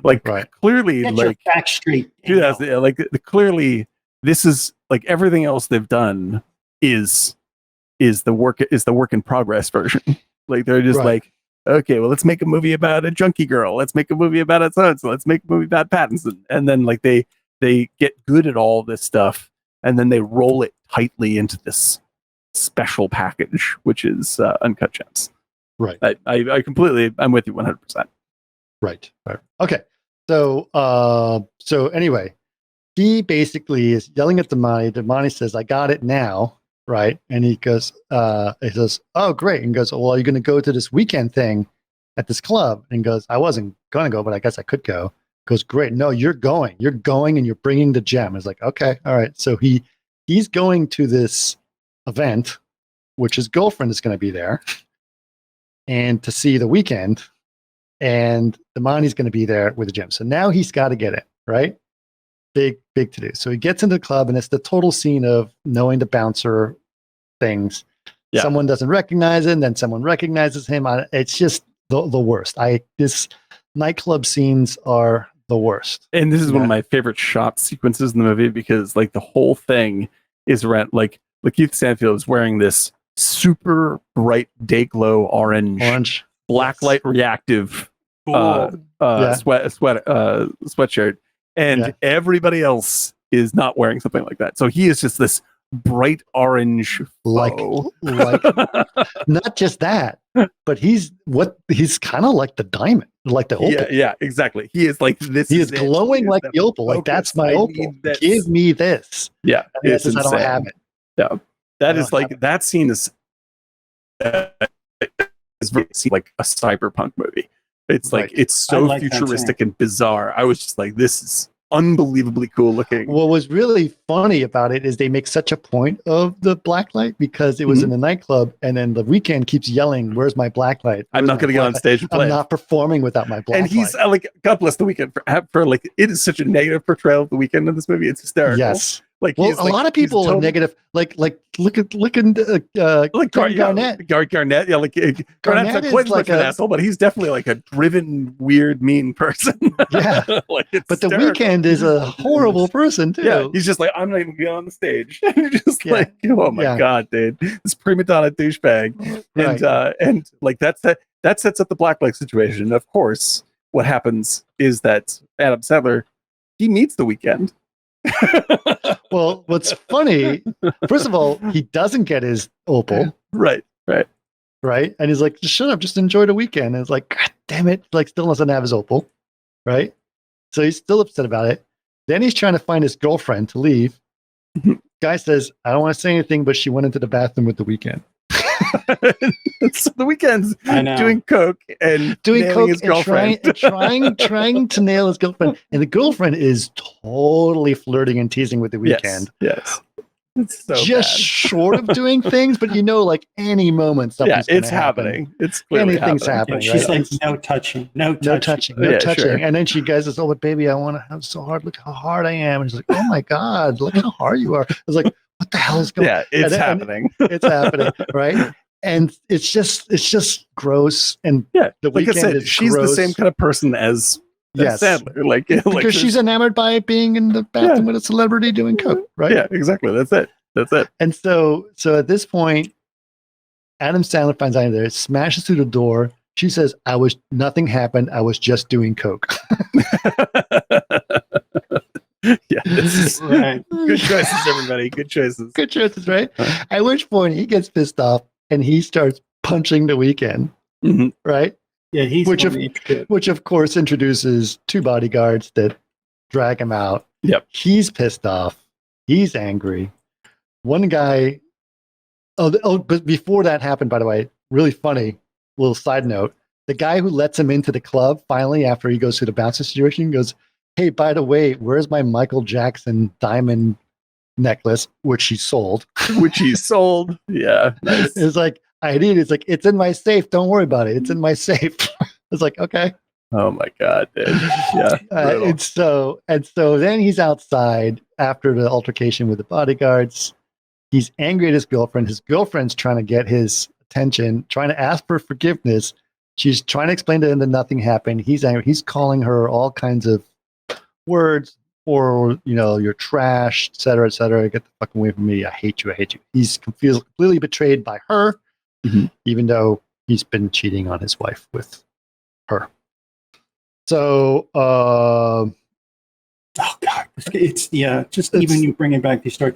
It was like I'm having a heart attack with This guy, he Yeah, absolutely.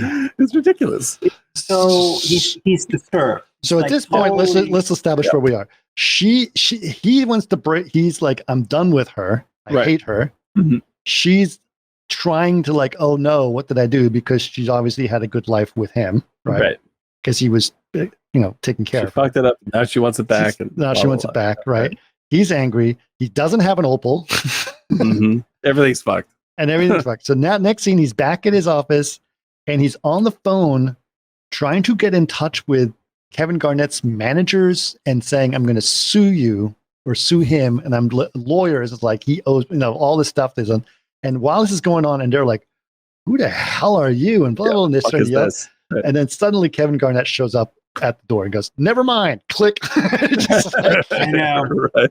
and he just hangs up all the time. Even though they were furious on the phone. Never mind, click. Yep. Almost felt like a prank call.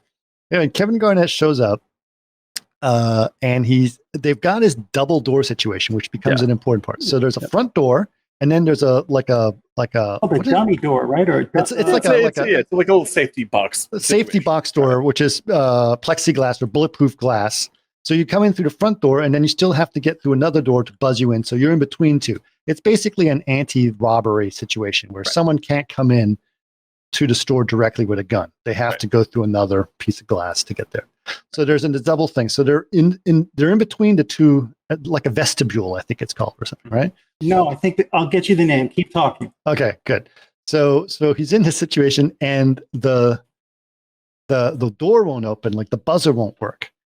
And he goes, get the hammer. And everyone kind of knows what they need to do, but it really seems like Adam Sandler knows every bit of everything of how to get it fixed. Like, you got to put the metal shavings in there. You got to do this, you got to do that, and hit it on top. and hit it down on top. And his finally. There it is, guys.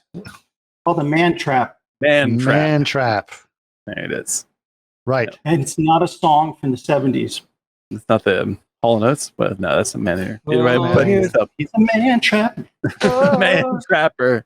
Yeah, no, they're like, we should write this. Looking for diamonds. It's a man But Garnett trap. and crew get trapped in the man trap. Right. Because And so Kevin Garnett says, I got the opal, and he's got this bag. Says, I've got $175,000 in cash right here. I want to buy the opal. Want to buy the opal right And the guy says, you can't. I can't. It's already been promised at auction. Right. Right. He says, but go to the auction. You can bid on it. Right. Right. It's worth a lot more than that. I can't do that. It's going to the auction. So he's like, okay. So finally, he has the opal at this point. Right. The guy asks for his ring back. Yes. And he's like, It's in Long Island. It's in Long Island. Right. Right. Fun. It's right around there. You're like, I have no sympathy for you. You're a lunatic. Right. Yeah. So it's like, God damn it, you're so like, don't worry about it. Don't worry about it. Right. Okay. So anyway, so there you go. So that's that situation. Next, I forgot how we go from there, but from there, it's Passover, right? One of the biggest Jewish holidays. Passover dinner, combination of family and religious rituals that happen at Passover. In case you don't know. But I'm not Jewish, but I've definitely seen enough things along those lines about Passover dinner. So they're having Passover dinner. Find out who's at Passover dinner with them? Arno. Yeah. Exactly. Because you find out that Arno is actually his brother-in-law. Yeah. Or his brother or something like this. Yeah, it's a very close relation. His sister-in-law's husband. Yeah, right. Right? Yeah. And he's also not Jewish. Right. Yes, right? that's right. Yeah, he's Armenian. Right. And so married into the family. And his father-in-law is played by Judd Hirsch, right? But that's also Arno is Eric Bogosian. Yes, right. And yeah, like Judd Hirsch, who I love and I wish were more famous. Like he was famous when he was on Taxi in the 70s, but he's done a lot of things. Yeah, he's tremendous Taxi, actor, terrific actor, Running on Empty, etc. Fantastic. Yeah, but he clearly the Judd Hirsch does not like Arno because he's not Jewish. Mm-hmm. And he says, "Can you believe that guy? He came in and said." Happy holidays like it's fucking Christmas. Like it's fucking Christmas. Yes, right. Exactly. Right. And so this is a whole situation. At which point, then what's going on here? Okay, so then Adam Sandler goes in the bathroom, yells at her to get the hell out of the apartment. He wants her gone, right, etc. Right? Then he sits down after dinner, all the guys smoking cigars, watching TV. But that's the importance of family in Judaism that you see, because Arno wouldn't be chasing after him in that manner. He would do what Judd Hirsch does, put himself in a bad spot, but still do it because he's family. At the end, you see, I got to put the money up for this guy. And it really shows like what Judd Hirsch does there shows exactly what that's like. This is why Sandler is driven. Like he's just like he wants to impress him. Yes, yeah, I need to impress this guy, and this guy. But what the point is also the importance of family, because if Bogosian's character was Jewish, he would not be doing this to him, putting the heavies to them. Right. And that's the big thing, because family above all. So he wouldn't be under that pressure because of the very fact that, he'd be family. So that was the real difference. And it speaks about, the strength of, the family bonds in Judaism. Mm-hmm. And that was an important thing. Because and the dinner is very formal. I mean, and what's really great, it's very they go through all the steps of it. Then they're reading out traditional like the lines that you're supposed to say, and Sandler's like, well, you take the Hebrew part, and I'll do the English. And so there's you can see, like, even within the situation, like where Sandler feels he is in relationship to Judaism, Right. And what he has to try to prove to the family and all this kind. It's just really brilliantly done. And again, it's like all very subtly done. Like, it's just part of the scene as opposed to like trying to make a statement about anything with it. No, they're just layering it in as part of what is driving it. It's really, really, really nicely done. So, and also what's interesting, this is the first time you sort of see Sandler a little relaxed and in his element. Right. Yes. Right. Right. And that's kind of an important thing. And so when they're sitting down, smoking cigars and doing stuff, Arno comes in, smokes a cigarette, definitely feels out of place. Right. But they're talking, and Judd Hirsch looks at them and says, "Oh, your Opal came in. Oh my God, that's so exciting." So he's obviously enthralled by this, excited by this, and Sandler is absolutely loves the fact that his father-in-law is excited. Right. And so it's like, "Oh my God, this could be worth a cool $1 million. This is so exciting." It just goes through the whole process. And so to him, he's excited because his father-in-law is excited. Now, so where's Adam Sandler this time? He's pissed off at his girlfriend who he feels was cheated on with The Weeknd. He told her to get out of the apartment. He's with his family, right? And his father-in-law admires him, right? Right. He leaves, and then the women are all together, and his wife, they're all looking. It's like, "Oh my God, you still fit into your bat mitzvah dress," right? Yeah, so she has her bat mitzvah dress on. They're all laughing. He looks at her and goes, "You look gorgeous." It's very 80s dress, by the way. He says, "You look gorgeous." At which point he says, "Do you want to patch things up? Let's patch things up. Maybe we should give it another try." And she's like, "Are you fucking kidding me?" Yeah. And she's like, "It's like, well, maybe, you said you would after Passover, but maybe we can make this work."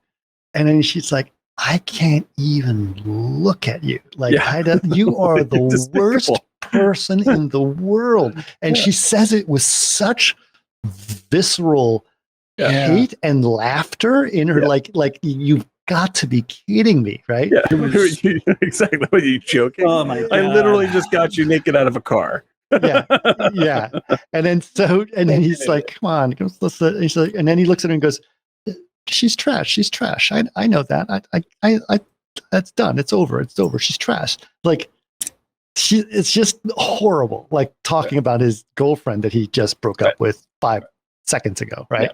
Yeah. And he says, "Do you want to hit me?" And she looks at him. She'll hit you. And she goes to pull a punch on him and like to punch him, and he jerks back, but she doesn't punch him because, "I'm kidding.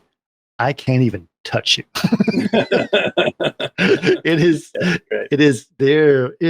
She just absolutely despises him, and you're like, "Oh, that's horrible." It's just really, really, really horrible. Never going to recover any Never going to recover from this. Never going to recover from this. Anyway. Okay. So, and then there's a weird scene. Basically, they're driving back to their house. Why do you think it's weird? Because they got to go to the apartment because his son has to pee. Oh, he goes to the apartment because he wants to check to see that she's really moved out of the apartment. That's the big important thing to happen, right? But then his son has to pee, and he doesn't want his son up there because he doesn't know if his girlfriend is still there. And I asked the guy who was from Good Times. And it's actually is. It's so Amos. John Amos.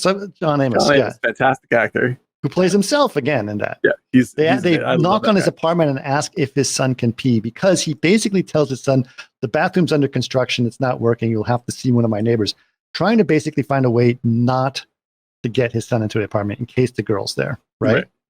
At which point he finds another neighbor, says, "Sure, he can go." And so as his son is going to the bathroom, he races to the apartment. The apartment's completely empty. The stereo's on a note saying, "I wish you a good life," or whatever. But he's like, "Okay, she's gone. I guess she's gone." He leaves the apartment. His son is out there. It's like, "Okay, good, we can go." And goes, "Hey, who is the girl that was living in your apartment?" Says the boy. He goes, "What are you talking about?" It's like, chick that lives in the apartment. There's a hot chick that lives in your apartment. And he's like, Never heard that. Like, don't tell anyone that. What? No. And it's just really awkward and odd.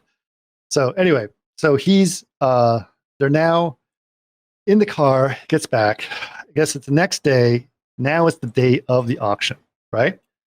So the auctioneers have the opal. He's down there. He's ready for the big day.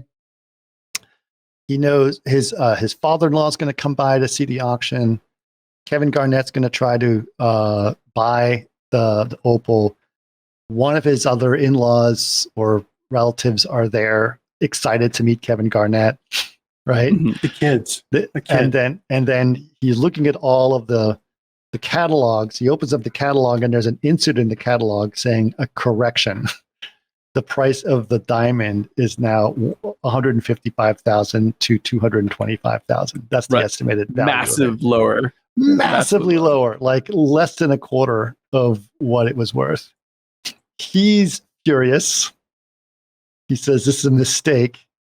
Let me get on the phone." And she's the same woman is like calling this woman on the phone. It's like, yeah, he says this. He says this appraisal, and goes, "Nope, this is one of our best appraisers ever." So he gets on the phone with her. By the way, it's Tilda Swinton, now that you know. The only hears her voice. Yes. And she says, "Don't." She's one of our best gem appraisers. I could have gotten 6 appraisers that would have been 4 times higher, at least 4 times higher, and goes through this whole thing with her.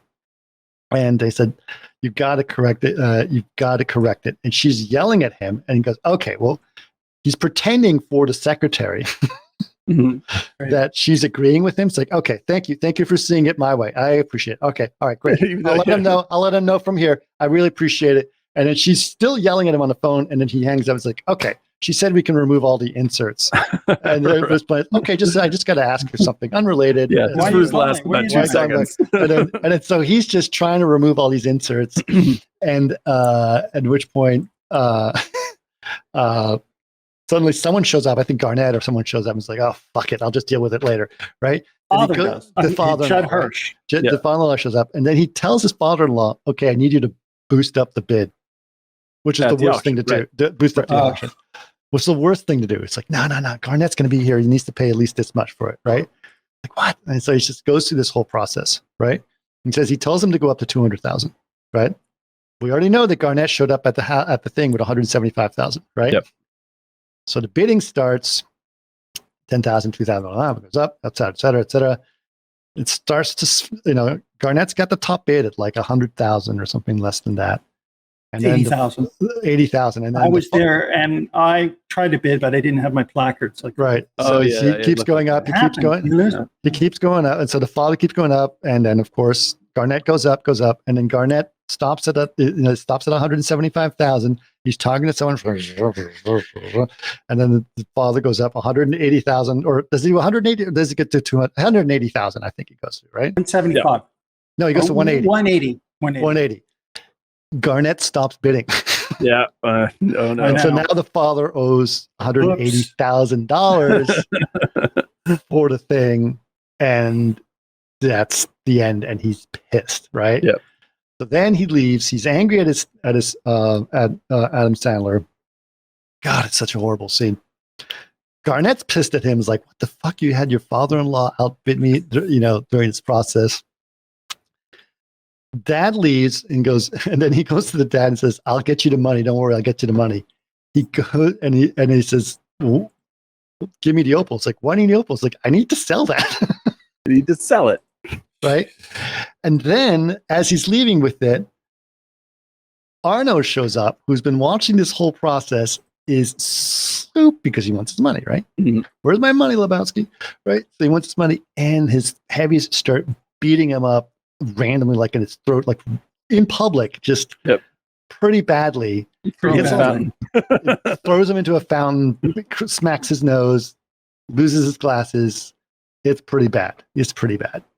But he still has his opal, right? He still has the opal. So he walks back to his office, and he's just like at the lowest of his low, like right now, really low. And everyone's looking at him like, "Oh, what's going on?" His girlfriend who still works there, shows up, finds out what's, checks in on him, tries to be all sweet. He's like, I'll take care of you.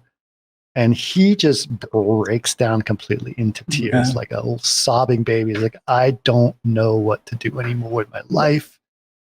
It's the worst. And it's a very odd and vulnerable scene. Very powerful scene. Really raw performance, but very raw performance. Very raw. And she is like completely empathetic and sympathetic to him, right? And the thing is, like, what's great is that it's not the kind of thing where it's like advertising tears. It's not like, oh, it's so soulful. Like, it's like panicked freak out tears. Like, because everything's gone wrong. He is having a mental breakdoing. He's having a mental breakdown. His marriage is over. It's not romantic, weepy tears. Like, oh, what have I done? It's just like He's like, right. Lost my mind. But you knew that was coming. Yeah, and he's like, everything's lost. Everything's lost. I lost my relationship with my father-in-law. Lost my wife. I lost my kids. I almost lost the opal. Like Arno wants to kill me. And then, but she sort of reassures him. It's like, but you still have me, right? Because she's still there. Mm-hmm. She got a tattoo of his name on her butt. Mm-hmm. And he's like, why did you do that? Why did you do that? And it's great because we can't be buried together. Like that is a brilliant and beautiful note for Sandler right there. Right. Like why did you do that? Now we can't be buried together. Yeah. Right. Just like this is like that's what this means to this guy. Like that's I'm just like there's like this unexpected excellent depth in that scene where you're just like it's really very revealing. I think it's tremendous. I think it's very tremendous. Yeah, and it is powerful, very powerful, very powerful. Okay. Okay, so finally Garnett comes back with Damani. Right? Mm. Right. Yeah, right. And so it comes back to the store. We basically like, what's going on, right? So he gets Sandler gets his ring back. Yes, from the pawn shop. He has to go to the pawn shop to get the ring back, right? Right. So he also has another Nick championship ring on, and he swaps one ring for the other ring. Ugh. Right? So he can at least pay back. Yeah. So because he doesn't have the cash, right? So he swaps one ring for the other, and the guy says, you said Friday. This is technically my ring. And so they go through this whole thing, but the guy, and then he's all messed up from the accident, right? He's all messed up from the accident. This is arguably my favorite line from this guy. The pawn shops that are playing hardball with him is like, this is my ring. You got this, how much Ziggy, or it's like the Vizzy. I forgot the terms. The Vig. You got 16% Vig. You got 16% Vig on this line. Like get into the hardball, and then through all this hardcore negotiation of like hardball, the guy looks at him and goes, "What's wrong with you, boo boo? What's wrong with you, boo boo? What's going on?" And he's like, "I'm fine." He's like got bloody nose and everything. It's like, "What's wrong with you?" Is it Bubba or something like that? Like he gives him this cute little pet name. Yeah, like all that shit's just business. Like, what's going wrong with you? Like you're not acting like yourself. You're not acting like yourself, right? You're acting like what he's essentially saying is like, like I have to charge you this much more on top of this. So in doing this right now, in a week, you're going to be in the same fucking position you are right this second. Right. Like, it's just going to loop. Like, what are you doing? And like, you used to be great. You used to have your shit together. Right. Like your shop was great, and that's why everyone came to you. But now it's all gone. Like the respect is gone. What's the line from Jackie Brown? You used to be beautiful, man. Oh, our ass used to be beautiful. Like what? Your ass used to be beautiful, isn't it? Yeah. No, it's our, because he's talking about their relationship. Like, right. What's wrong? Whatever happened to you, man? Our ass used to be beautiful. Yeah. It's just fucking absolutely gold. Absolutely gold. But yeah, it's the same thing. He's like, so when he says that, we're just like, what's wrong, boo, or whatever it is. Like you're just like that's the real. Like all that stuff is just business. And I think that guy who is in the pawn shop, he's a real jewelry guy. He certainly looks like he's two of those. Very genuine. Good God. Very genuine. Like the only person that could have played that role outside of that guy is Jack Elam, and that guy's dead. Yeah. Like that's that. Yeah. Really, So really it's great. quite that he's one of my favorite side characters. Is the like So good. how much on this and the 2 points Those on are that. real personalities they got right Yeah. there. It's really fantastic. That's bookie- Scorsese though thing too. Yeah, exactly. Just get in that. The bookie, Get the the real bookie at the bookie at the restaurant's pretty good too. But Yeah. But- Well, it's like in Taxi Driver, you're saying, Eric, it's like, it's like the drummer in Taxi Driver, just like, and now the great chick went. Jim Krupa. Just like, it's so fucking real. You can't like do anything with it. It's just amazing. Just film it. Yep. Just film it. Put it in. What's wrong with you, Bubba? all right, before we, because this is the big finale scene is coming up, and I want to sort of get into that as we go with it. But can we take a 2-minute break before we do that? Oh, If absolutely. that's okay. Sounds good. All right. And So, that'll by give the you way, time to go ahead. I know we were talking about it before anyone joined, but let us know in the comments what do you think of our new layout here, and if you think that works. It was, it's better seeing us all sort of together on a green screen, even though we're all in 3 different places. But let us know what you think about that. I personally, I love it. I think it's very if you think fantastic. it looks cool, I think it's cool. If you guys have any comments or ideas, let us know. But for those of you who are new to the show, like Mr. Half Whispered or Mrs. Half Whispered or whoever you may be, we're basically going to do a 2-minute break. Generally speaking, if you are a subscriber to the channel, you won't have an ad break, and we talk about some other random stuff during the ad break. But that's what we'll do, and then we'll be back in 2 minutes. So I'm going to go ahead and run the ad, and then we'll see you in 2 minutes. We'll talk about the conclusion of Uncut Gems. Nice. There we go. So, Eric, have you seen The Batman? You mean The Pattinson version of Batman? yes? Did you like it? Yeah. Because I really liked it when I first saw it. I just watched it again, and I'm like, I think I slept on this a little bit. I really loved it when I first saw it, but now I'm watching it again. I'm like, this is great. Like, this is a great movie. The plot is great. The themes are great. Yeah, I haven't seen it since then, but yes, my daughter had it, or I watched it with her. That is a Yeah. that I was. She likes him. She Yeah, thinks we're not going to do that festival, but I say we are. Oh, dude, it's got to happen. It's got to happen. Yeah, I have you know, become a first huge I want to Pattinson do fan. it, Yeah, I'm a and we'll figure something else out. But I'm a diehard Pattinson fan by this point. Like, I like all of his weird movies he's done. I loved him in Batman. I loved him in Good Time. Like, I think the guy's just terrific. Lighthouse, all that stuff. But yeah, he's Batman really, I was just like, I when I first saw it, I was like, oh, that's terrific. It's a really good movie. Best Batman movie I've seen in a long time. But this time I was like, that sort of feels like it was made in the 70s. there's like, a lot, and it kind of like- makes you think about what we're writing right now. It's not really, it's kind of, you know what I mean? Because there's a lot of good ones out there. Yeah, there's every now and again. Doesn't that studios make you rethink what we wrote? Oh no! Well, that's the exception that proves the rule for me. Like, like by and large, they don't do that. like Yeah, I by know. and large, like everything that the studios make for superhero movies is garbage. But the Batman is I was really struck by it. Seeing it again, I was like, damn, dude, this is a tight script, great ideas, and flawless execution all the way through. Really Who something. directed it? That is he's a I forgot his name's in my brain. But anyway, he's one of the best studio guys there is. He directed the last 2 Planet of the Apes movies, which are Oh yeah, he's surprisingly- Australian.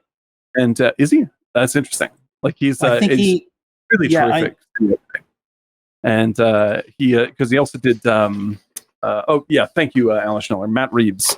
Like, this guy, he also did Cloverfield, which is like one of the best versions of that movie I've ever seen. And yeah, he's just been in the background, and finally they're like, you've been doing great work for so long, and take a Batman movie. And I was really my opinion went up by 20% on that movie, and I already liked it. Really quite great. That's cool. I heard that they're trying to find a Kevin Feige person for the DC comics, and no one wants to do it anymore. Yeah, Why? no. Why would you want that gig? Because ever since the transfer with the Discovery and HBO and Warner It's Brothers, such a disaster. it's such a disaster over Like, there. they have no idea. They didn't know what they wanted to do tonally before. The thing is, I'll give more credit to DC and Warner's they're at least trying to find something new, and that's why you ended up with Batman, which is great. Mhm. But like they're like, Where'd you read that, Chris? There was an article a couple days ago.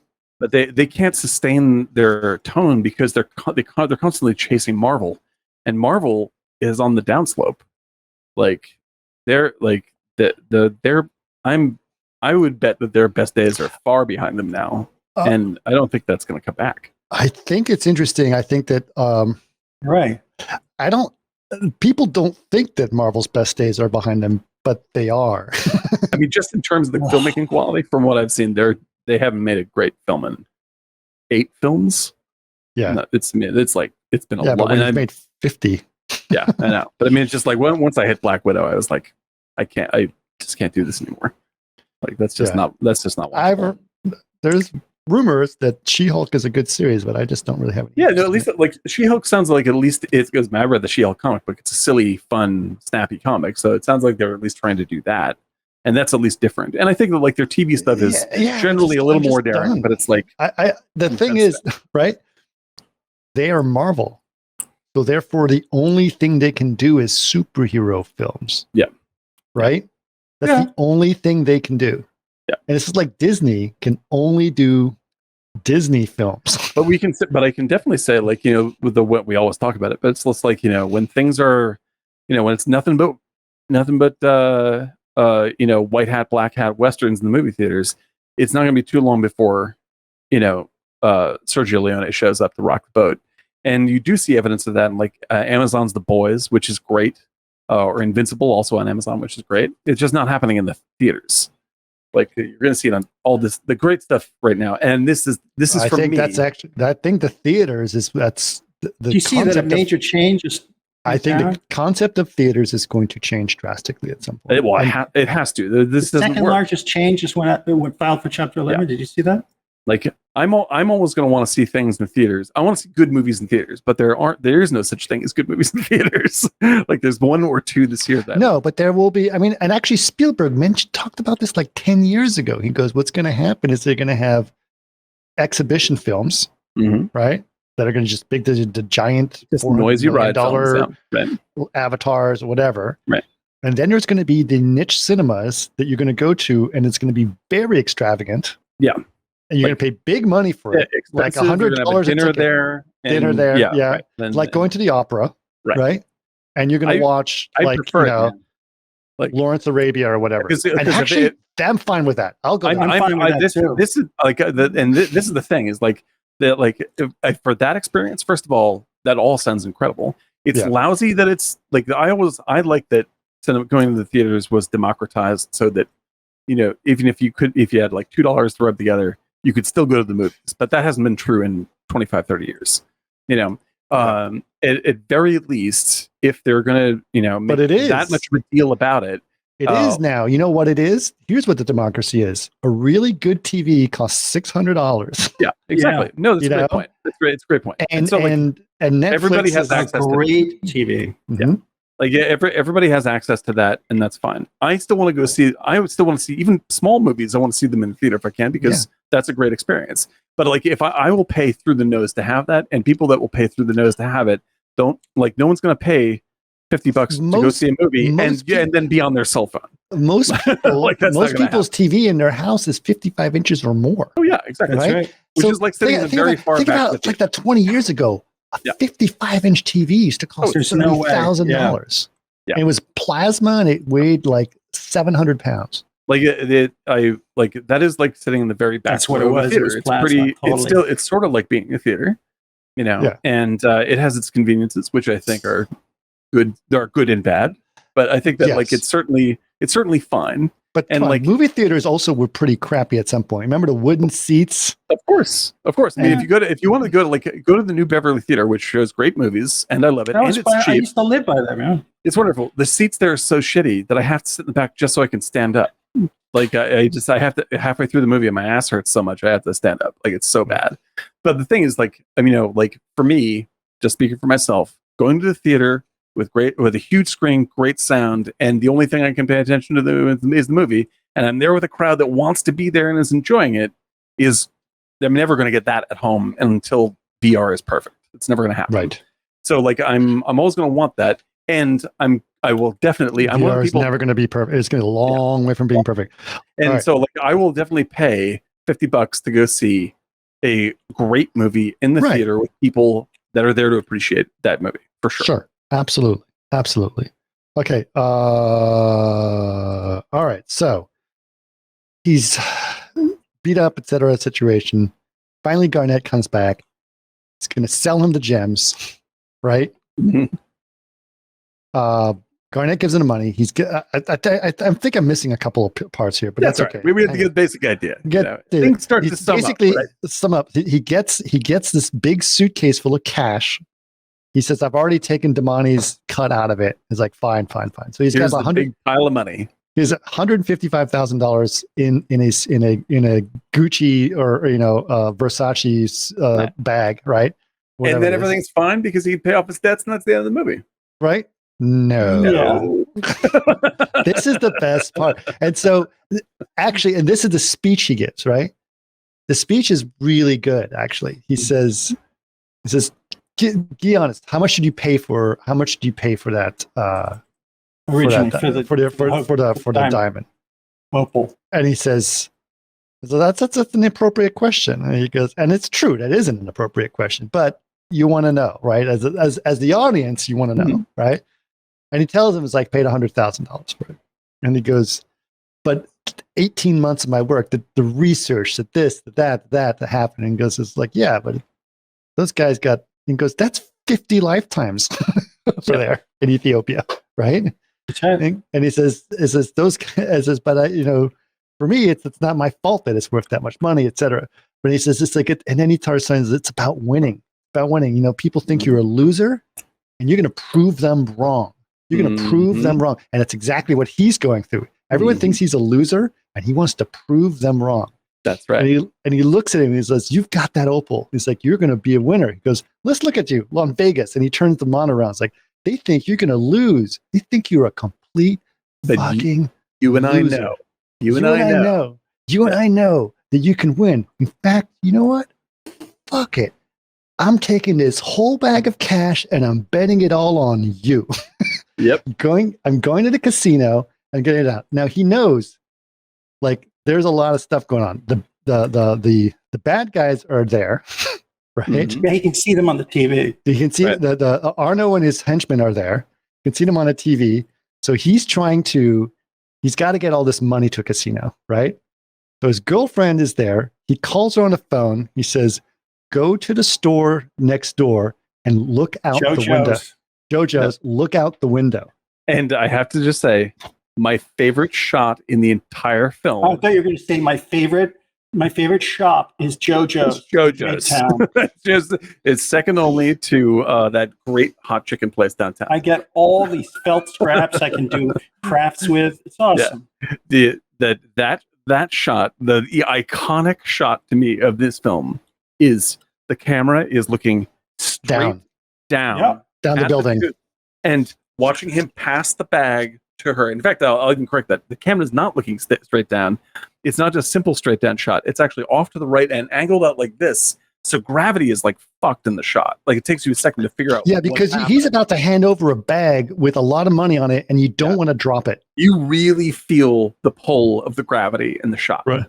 They're leaning out the window. As they're leaning out the window to pass the bag from one to the next window. It shows a lot about them too. The whole movie is that shot.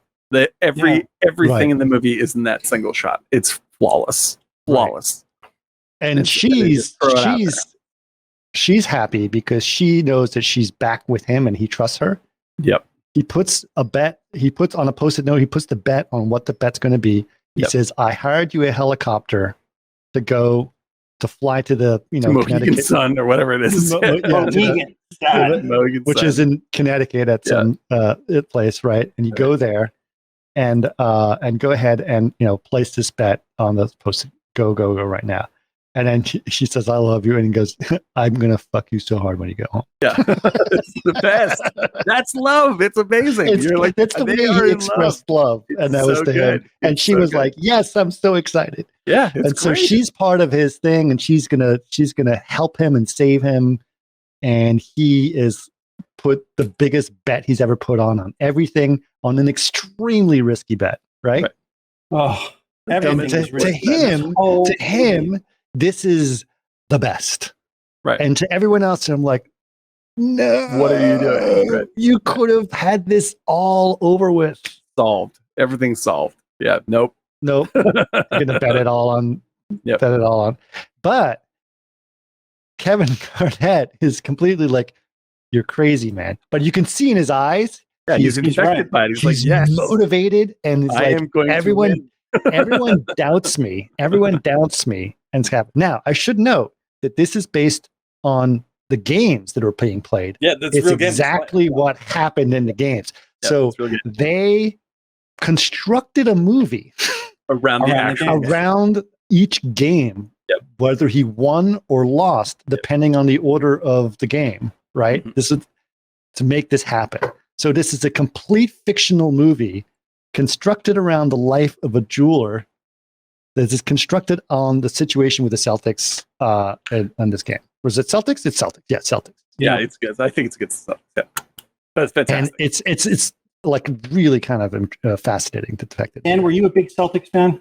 I've never been a big sports fan. I was. I knew. I was generally aware of it growing up with Larry Bird, etc. But I never was fully infected by it. So like, I love sports movies, but I've never been a full. Monkey Man said he is one. Yeah, but no, 100%. Todd and I grew up basically the same spot. I enjoy sports every now and then, but after a while, I just started really getting frustrated with millionaires bouncing balls around. Yeah. So, and I think the thing that upset me the most is, especially when I started to go to bigger schools or Southern schools, when I realized how much of the money of schools goes into football teams, and it just made me sick, because schools should be about education and not about favoritism and all this other stuff. Now, they always say, it was like, oh, well, no, the money helps the school. It helps the school. It's like, that's a bribe. You should be giving money to the school to make it a better school, not because of the football team. Right. Like, instead of giving these football players, like the football players and football coaches make so much money. It's insane. Yeah, like it turns the school into a business, into a sports business. Right. They're like, oh, but we raise so much money because we can give some of that back to school. Yes, but why not just give it to the school? Because the school is only getting 10% of the money. Yeah, exactly. 90% of it is going to the football team. Right. But yeah, like and this obviously 0% sports fan, but like there is a clear difference between like the way that, say like basketball used to be played versus how basketball is played today, where like now it's very star driven and it's not a team based game as it was before. Now it's like you have giant stars that do giant things, and it's less interesting. It's just a less interesting game. I don't even know, because I haven't really watched a game in 25 years. But anyway, I barely keep up with any of that stuff. It's just what my sports addict friends talk about a lot, and I can see what they're talking about. Right. Okay, so where are we now? So the money's out the door. She's getting on a helicopter. They figure out where's the girl. They try to chase her down. They figure out she's at the casino, so they're going to send people to the casino, right? Mm-hmm. Then Garnett's gone. The guys try to chase her. Then they try to get back in the store, and it's Arno and the two thugs, and they're trapped in the vestibule because the buzzer won't work, because the screwdriver fell out. Right. And what's his name? Adam Sandler says, Howie says, oh, the buzzer won't work because the screwdriver fell out. So he's using it as an excuse, and he says, but don't worry, look at this. He's going to turn the game on. Everything's going to be okay. We're going to win so big. Everything's going to be okay. We're going to win so big on this. And you're like, oh God. So all these meathead thugs, the meathead are looking at him, and especially the one, the big, the heavy, right? The really heavy. He has an expression on his face of pure hatred. Yeah, as much as a can of Spam can have an opinion, he is very mad. Like that guy. He is looking at him like, what? I am going to fuck you up so bad. Yeah. And he's just staring at him, not even doing anything. Yeah. And it's getting hot in there. You can tell they're sweating like crazy, right? And so they're doing that. So he turns on the TV. He's watching this game, right? She's before the game starts, she's flying on the helicopter to get to the game. some Phil Spector dude is in there. He totally was like also the guy from Paramount Pictures, The Godfather. What was his name? Oh yeah, totally. Yeah, exactly. Yeah. He was the greatest. Robert He's the Evans. best. Yeah, exactly. Robert Evans. Right. He's a little he's a little Harvey Weinstein-y kind of a little bit too. He's just really creepy. Steve-O. And he's like, and he keeps talking, and he just You're looks like beautiful. a greasy beautiful. sexy guy. He goes, I got all this money, I don't know what to do with it. No one, and he's just like, and so anyway, she's got these big dark sunglasses, and he's just very creepy looking. Anyway, so she races out of it. He's the only other guy in the helicopter with her. So she races out of the helicopter, goes to the front, to the window to place the bet. And I forgot who plays the woman who takes the bet, but I've seen her before in something. Look that up. Timone? And so she's like, you got to do this and that. She's reading and she says, okay, hold on. You want what? And she puts a number and she looks at the note and goes, oh, okay. So in a 3-way parlay, and so it's this very complicated bet of what's going on. Very complicated, but he's got it all written down. And so she's like, and how much are you pacing on this? And he gets this and just dumps out this huge bag of cash. He goes, I need to get a manager. Just wait. So the manager shows up and she places the bet. So she's got this ticket on her and the bet's placed, and she's hanging out in the sports bar watching TV. And one guy sitting next to her, who seems like a normal guy, is talking to her and he goes, yeah, okay, so she clearly doesn't quite know what she bet on. Right. So she's like, I did this, that, and goes, okay, so you did that. Okay. All right. So you're ahead. So you got this. And so he's kind of explained to her what her bet is, right? Like how she's doing it. And she's kind of starting to get it. At which point the greasy rich guy shows up. He's like, baby, 2 times in one day. What it is? I was like, la, la, la. And she's like, oh yeah, hi. And the other guy's looking at him just laughing because the guy is a complete parody. And so he says, well, it's like, I tell you what, I'm in penthouse A. I've got one of the best chefs in the world is coming over to cook food for us. Come on together. Come on, we can watch the game together up there, etc. And he's like, okay. And so she walks off, and the guy next to him is like, oh my God, that guy's like a cartoon, which is really funny. Really funny. At which point she's like, okay, back. And then she realizes, oh shit, some of the henchmen are here, right? Right. She starts to see that the guys are looking for her. So she hides under chairs, ducks out, gets on an elevator, and goes to penthouse A to get away from the henchmen. He's like, a dream come true. Yeah. So he's there. Robert and Evans. He's like, let's turn on the TV. He's like, I just need to watch the game. He's like, sure, turn on TV. I got to take a shower. So he's there, showering, making himself all pretty and stuff while she's watching the game. As the game's going on, we go back and forth between the jewelry store and the penthouse. They're both watching it. Oh, he also looks at the guys and said, read the bet. And she reads the bet to him. It's like, what is it if we win? And if they win, it's $1.2 million. Right? Yeah. He bet $150,000. The odds are so high that it'd be $1.2 million if they win. Right? And which is insane. And by the way, they have to make the tip off for the bet to even work at all. Right. Everything collapses if he doesn't get the tip off. He doesn't get the tip off. He says, and he does get the tip off. So, like, I was like, what's the tip off? Like at the beginning when of the they game. throw the ball up in the beginning, it goes one way or the other, and then that's it. Yeah, right. Yeah. And so they get the tip off. He's like, wait, what? Like the whole, like if he didn't make the tip off, the whole bet would be off. Yep. That's a pretty high stakes bet. And then he has to make a certain amount of points. That's amount of rebounds. That's amount of points. It's throughout the game to cover what they do. Big. And then after that, they still have to actually win the game, and then the whole game is done. Then right? Everything works. Then everything works, and then they get all the stuff. So it's a 3-way thing. First the tip off, then all the points that they needs to make, and then the actual game. So it's a crazy bit. And they're watching it. He's making the points. He made the points at this point. All they have to do is actually win the game, and they can get all the money, right? Right. At which point, they're looking at it, and forgot how it goes on, how it plays out, but it's pretty intense. Okay, she gets the ticket. She's like, "Oh my god, we won!" By the way, the guy, the rich guy, sleazeball, doesn't actually try to make a move on her per se, but he ends up helping her get the cash out for her and brings it to her in a limo. At times seems not believable, but yeah. So he gets the cash out for her and brings it to her, and then he says, "Yeah, we'll get together later." It's like, okay. So she's leaving to go meet him. Meantime, he is like, "I can't believe I've done it."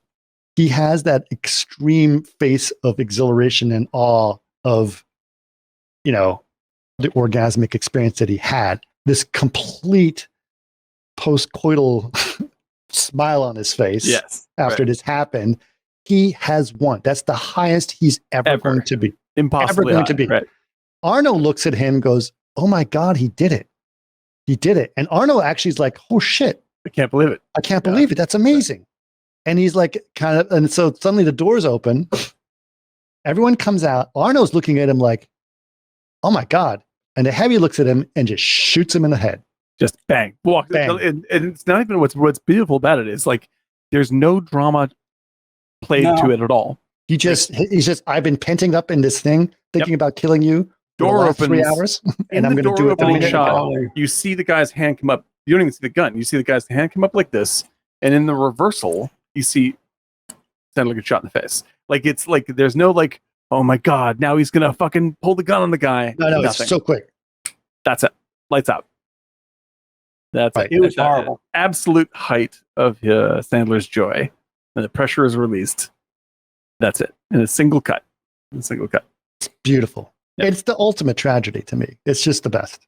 Like it's completely cathartic at that point. Is it actually a tragedy? Yes. Like because like he would like if he won all that money, what would he do with it? No, he would bet it again. That's the point. That's why it's a tragedy, because in a comedy you would like, well, who knows where he goes from here? But in this, it's like he got the complete cathartic experience. Yeah. He dies and then the absolute happiest he will ever possibly be. Like it is basically a triumt for him because he gets there's no way he even knew that he got shot. That's what a tragedy is. That's the fallacy of the tragedy is you finally like get to the point where you've solved everything and then die. To clarify, to remove it from the classical conditions that make tragedy comedy. Is it sad? Is really the question I'm asking. Like, is this a sad thing that happens? Is a comedy? Is a tragedy sad? Is a tragedy? No. Like tragedies don't. I think that like tragedies. Like I think we should shove away the Shakespearean version of what we're talking about. And say like for the I don't average think person, so because I actually think it is a Shakespearean comedy. I totally agree. Tragedy. Like I agree with you, but like the real question I'm asking is that is this for the average Joe that watches this movie? Do you believe they should feel sad or do they should feel happy for him in that moment? It's a moral play, just like some of the stuff that we're reading about at the table earlier where they're saying, pestilence and locusts and everything. It's a tale to warn you that don't be this. And somebody has to live that tale to tell to help further generations. And he does, in a way, help a further generation. The woman he loves just walked away with all the money. Yeah, like the fates were not defeated. It is a tragedy. 100%. This is what happens to Oedipus, my man. There it is. That being said, like within the terms of what he is about as a person, I can't imagine him ever being happier than he is in that moment. No, he can't be. It's impossible. If he had gotten that money, that's the only thing he does. He would have lost all that money within 6 months. 6 days. 6 days. Sure.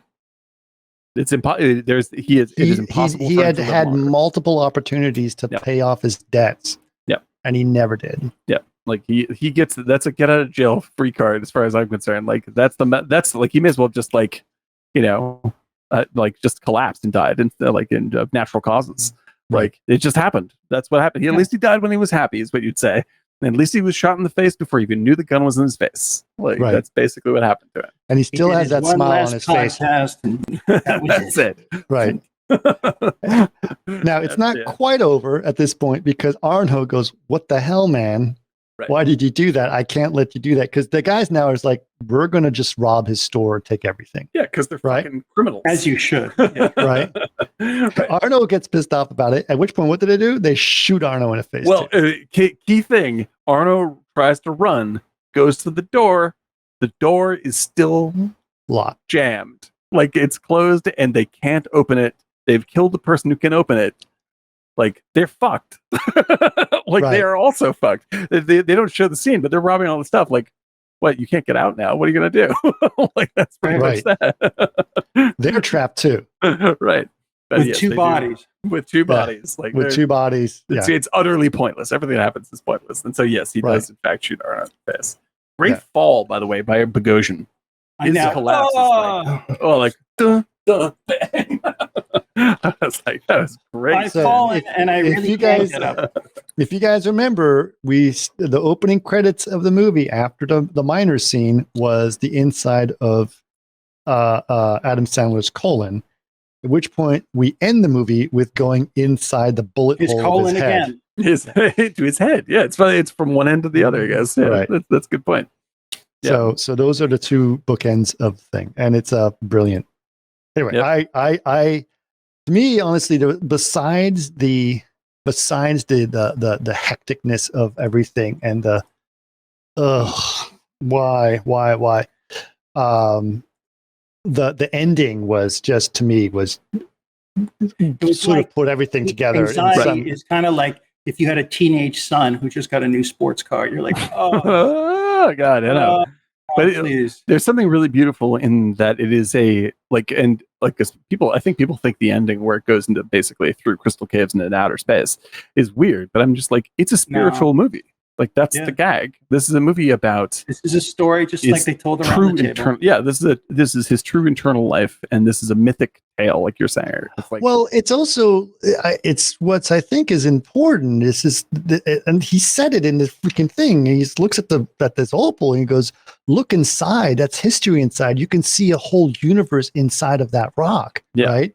And that's, to him, is talking about how beautiful the things are contained within this, right? Yes, speaking about exactly himself. Exactly. No one can see, like, through the roughness of this. You look through these little windows, you can see beauty, and that's what he's trying to say about himself. We're trying to say about his girlfriend, right? But that's when you go through him. Of course, it's the same thing. I totally get it. It's like people don't get it. It's like I feel sorry for them for not getting it. Yeah, they miss out on all this meaning.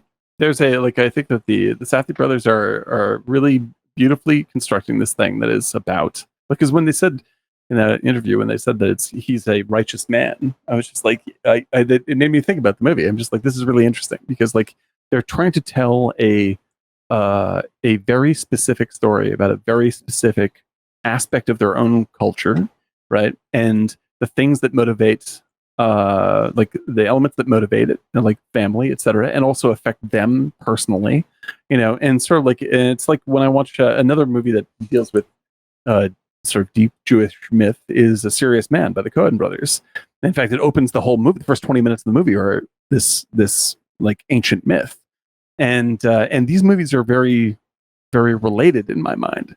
Like here's these desperate characters that are trying to do right by themselves and by their family, and it's putting them in a position that's making it harder and harder to do the thing that's connecting to the thing that gives them meaning.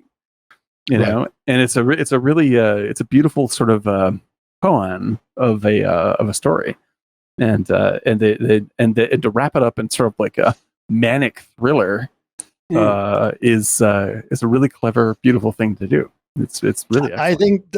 I think obviously they did the writing, I'm assuming, on this in a lot of ways, but just the idea of how they wrote this. How they wrote this around actual things that happened in basketball and made the story work so brilliant. Well. Yeah, that's a great idea. And it's the kind of thing you can really do when you've spent as much time on something and thinking about it as hard as they did.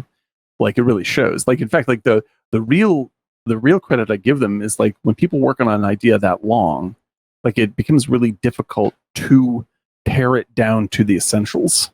Like, Mhm. Oh, really? I didn't yeah, know that. yeah, exactly. Eric's familiar with this. It's just like when you've had an idea that's been growing and growing and growing, and you see all these connections and all these concepts and all the stuff that you want to say, and then the chance comes to make it. There's plenty of people who drop the ball, who don't have the strength to pare it down to the bare bones it needs to be in order to be really effective for anybody who sees it.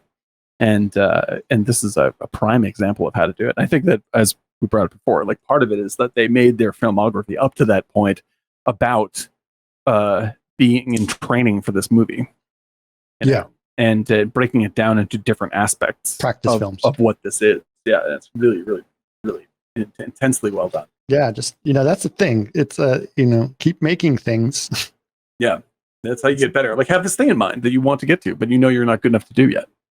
Let me just put it this way: I've made a lot of flies, but I have to start by making some really crappy ones. That's me. I've been working on my project for 4 years now. Yeah, it's really something, man. And you learn and apply and learn and apply and learn and apply. But it's just like, this is such a. I think that this is why when you were really open talking about the movie, like this movie, I think it's a well appreciated movie and it did pretty well. But I don't think it's given quite the credit it deserves. This is definitely an uncut. This is an uncut gem by itself, or a hidden gem in itself. Yeah. And I think this is a really important one because, to be honest, this is it. When we talked about this earlier, like this is when we talk about the 70s and all that, which we talk about quite a bit, and how that happened. I think that this is the situation where the movies are. This is a possible turning point type movie, or has the opportunity to be one. Was it one? Probably not. No. But we also know, as we found out many times, that things that are not often hits become hits later, right? Yeah, exactly. Right. Exactly. So things like Blade Runner, things like Fight Club, right? It has to, like, people don't get it all at once. I was just talking about it with my neighbor. She said she listened to our Fight Club episode, and she said it was really good. She goes, I can't believe that Fight Club was not a hit. I says, yeah. And goes, when I was in college, she's a little younger than me. Because when I was in college, like every dorm room had a Fight Club poster in it. Yeah. Every single one. And how could it not have been a hit? As like, it was a straight up bomb that came out. It was a bad investment. That's so crazy. But it's so deeply part of our culture now that it's just shorthand for certain things. Right. And I think that I agree. Like there are movies like this. There's a good selection of movies in the 70s that were not, like, they may have been okay. Well, they were well received and whatnot, but they only later on did people see how great they really were. And I think this is probably on track for that. I think that it should be remembered. I hope that it is remembered with greater depth than which it was first appreciated. Well, or not, maybe. Hold on a second. I'm turning on some lights while I'm talking to you guys. So sorry if I'm a little bit distracted. But here's the way I also look at it. I've used this analogy before. It may not be a good analogy anymore, probably because I'm too old or whatever. But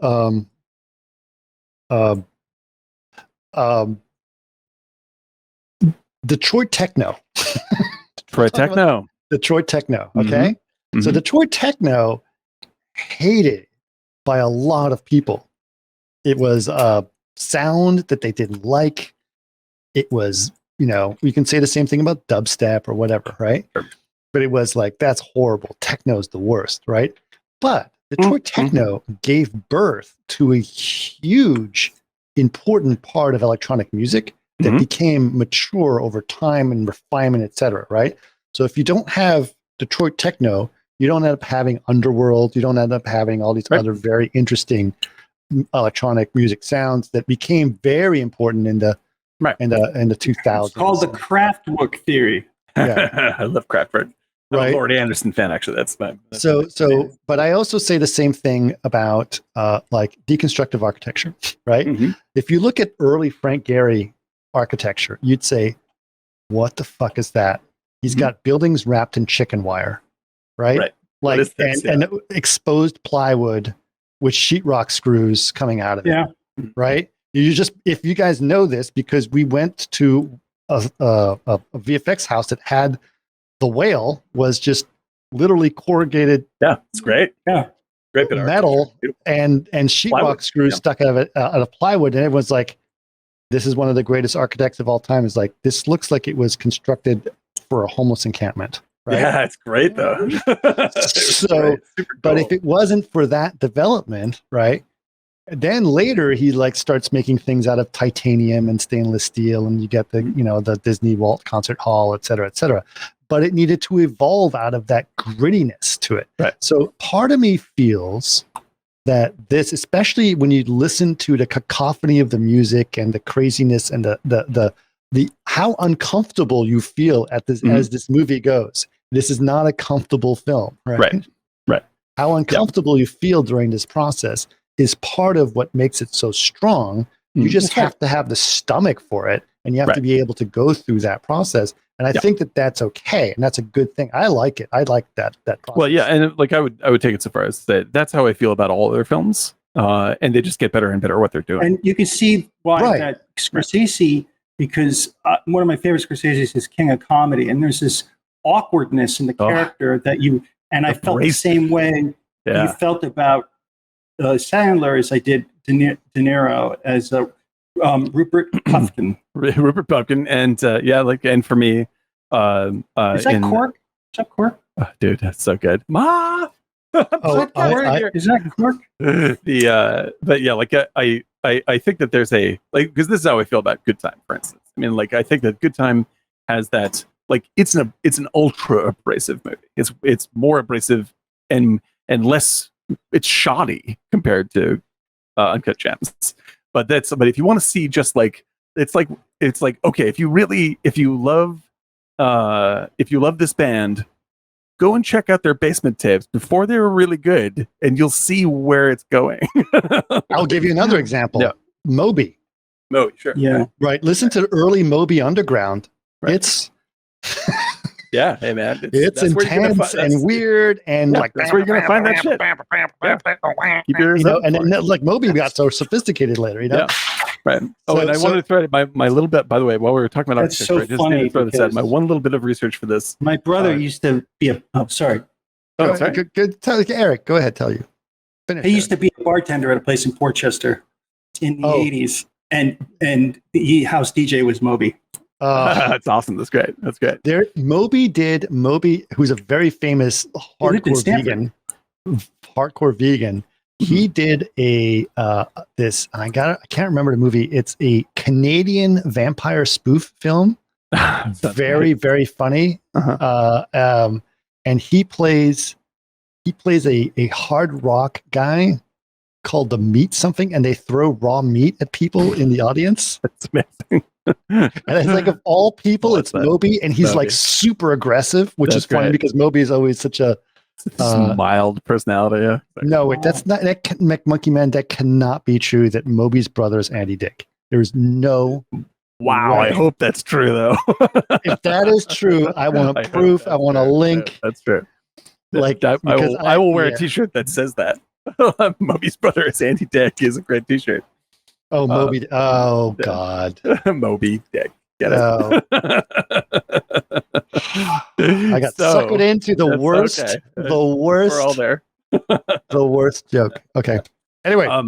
So I do want to throw in there my one bit of research that I think you guys will appreciate is the Safdie brothers, their philosophy in terms of they talk about their art and their film in terms of modernist architecture, and specifically Louis Sullivan.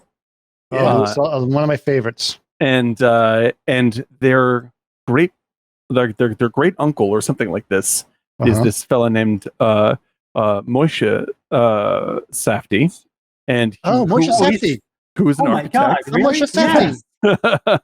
He's really good. Yes, he's a very famous architect. I didn't realize it's the same person. Yeah, and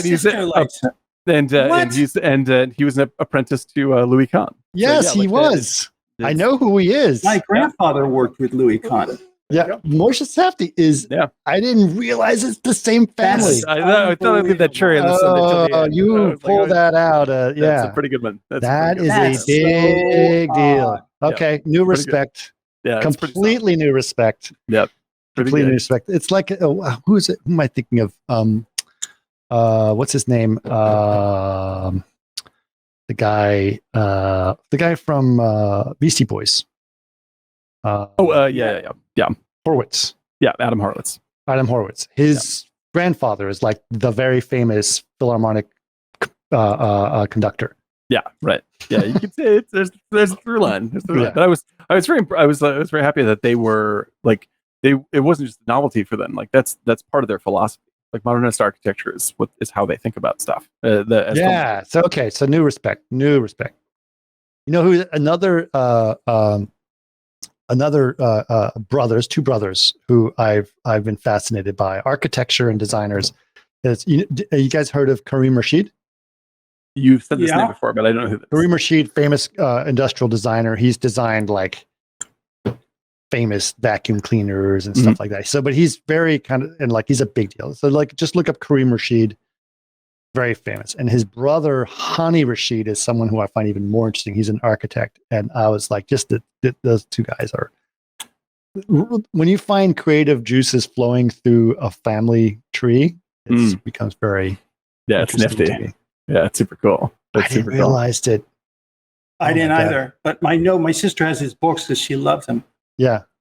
That's so great. So yeah, I thought you guys would appreciate that. Really strange. And that's pretty fun. That does put another whole spin on it. A whole new spin on things. And that's great because, honestly, and here's the thing, and we talked about this during our Columbus episode, the importance of architecture and how architecture, telling the story of architecture can be so boring.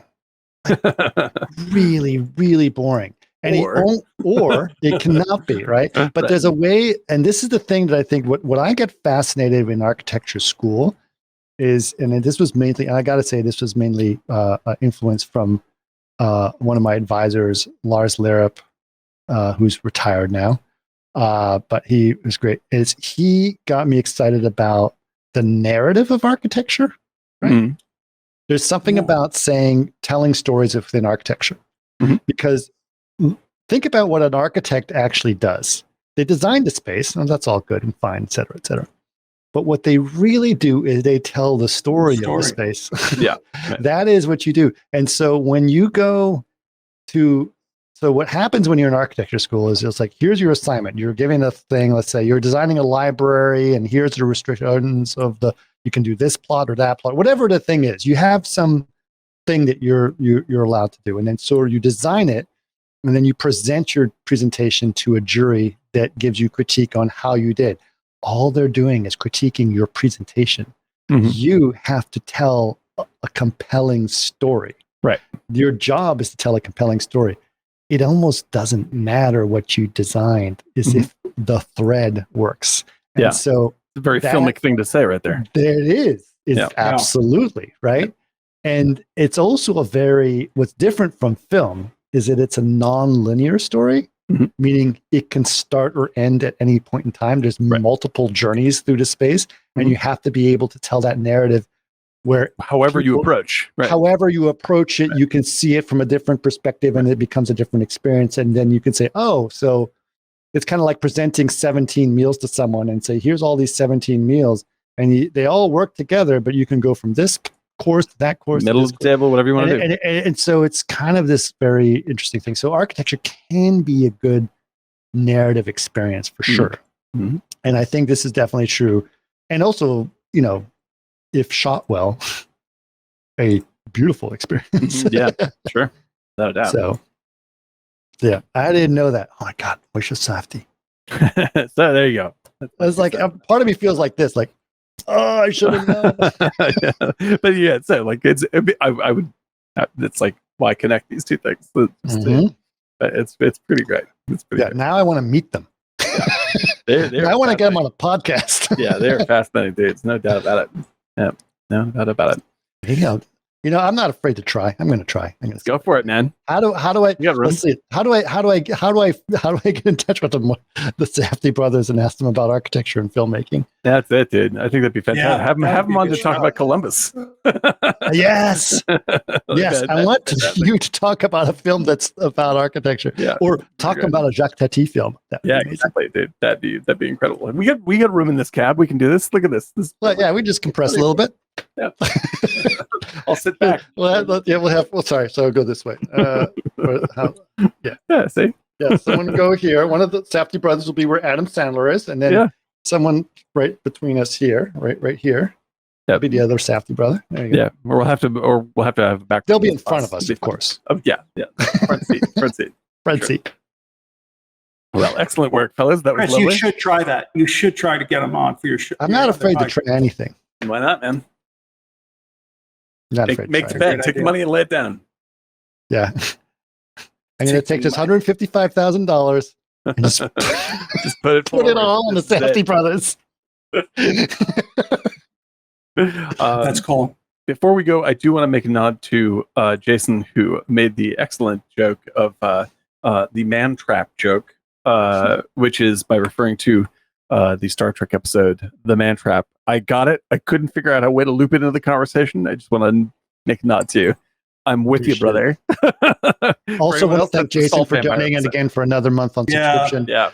Jason, you're awesome. You are by far our most loyal fan, and we really appreciate you being us and championing this podcast and just being there for us and being part of our family. So absolutely. And of course, if you guys, several of the guys if you guys don't know it, several of the people that are on this chat are absolutely always involved on Discord. If and nothing less, the Framed always gets this conversation going every morning. Yeah, it's true. But you definitely join our Discord. I'm going to drop it into the chat real quick again.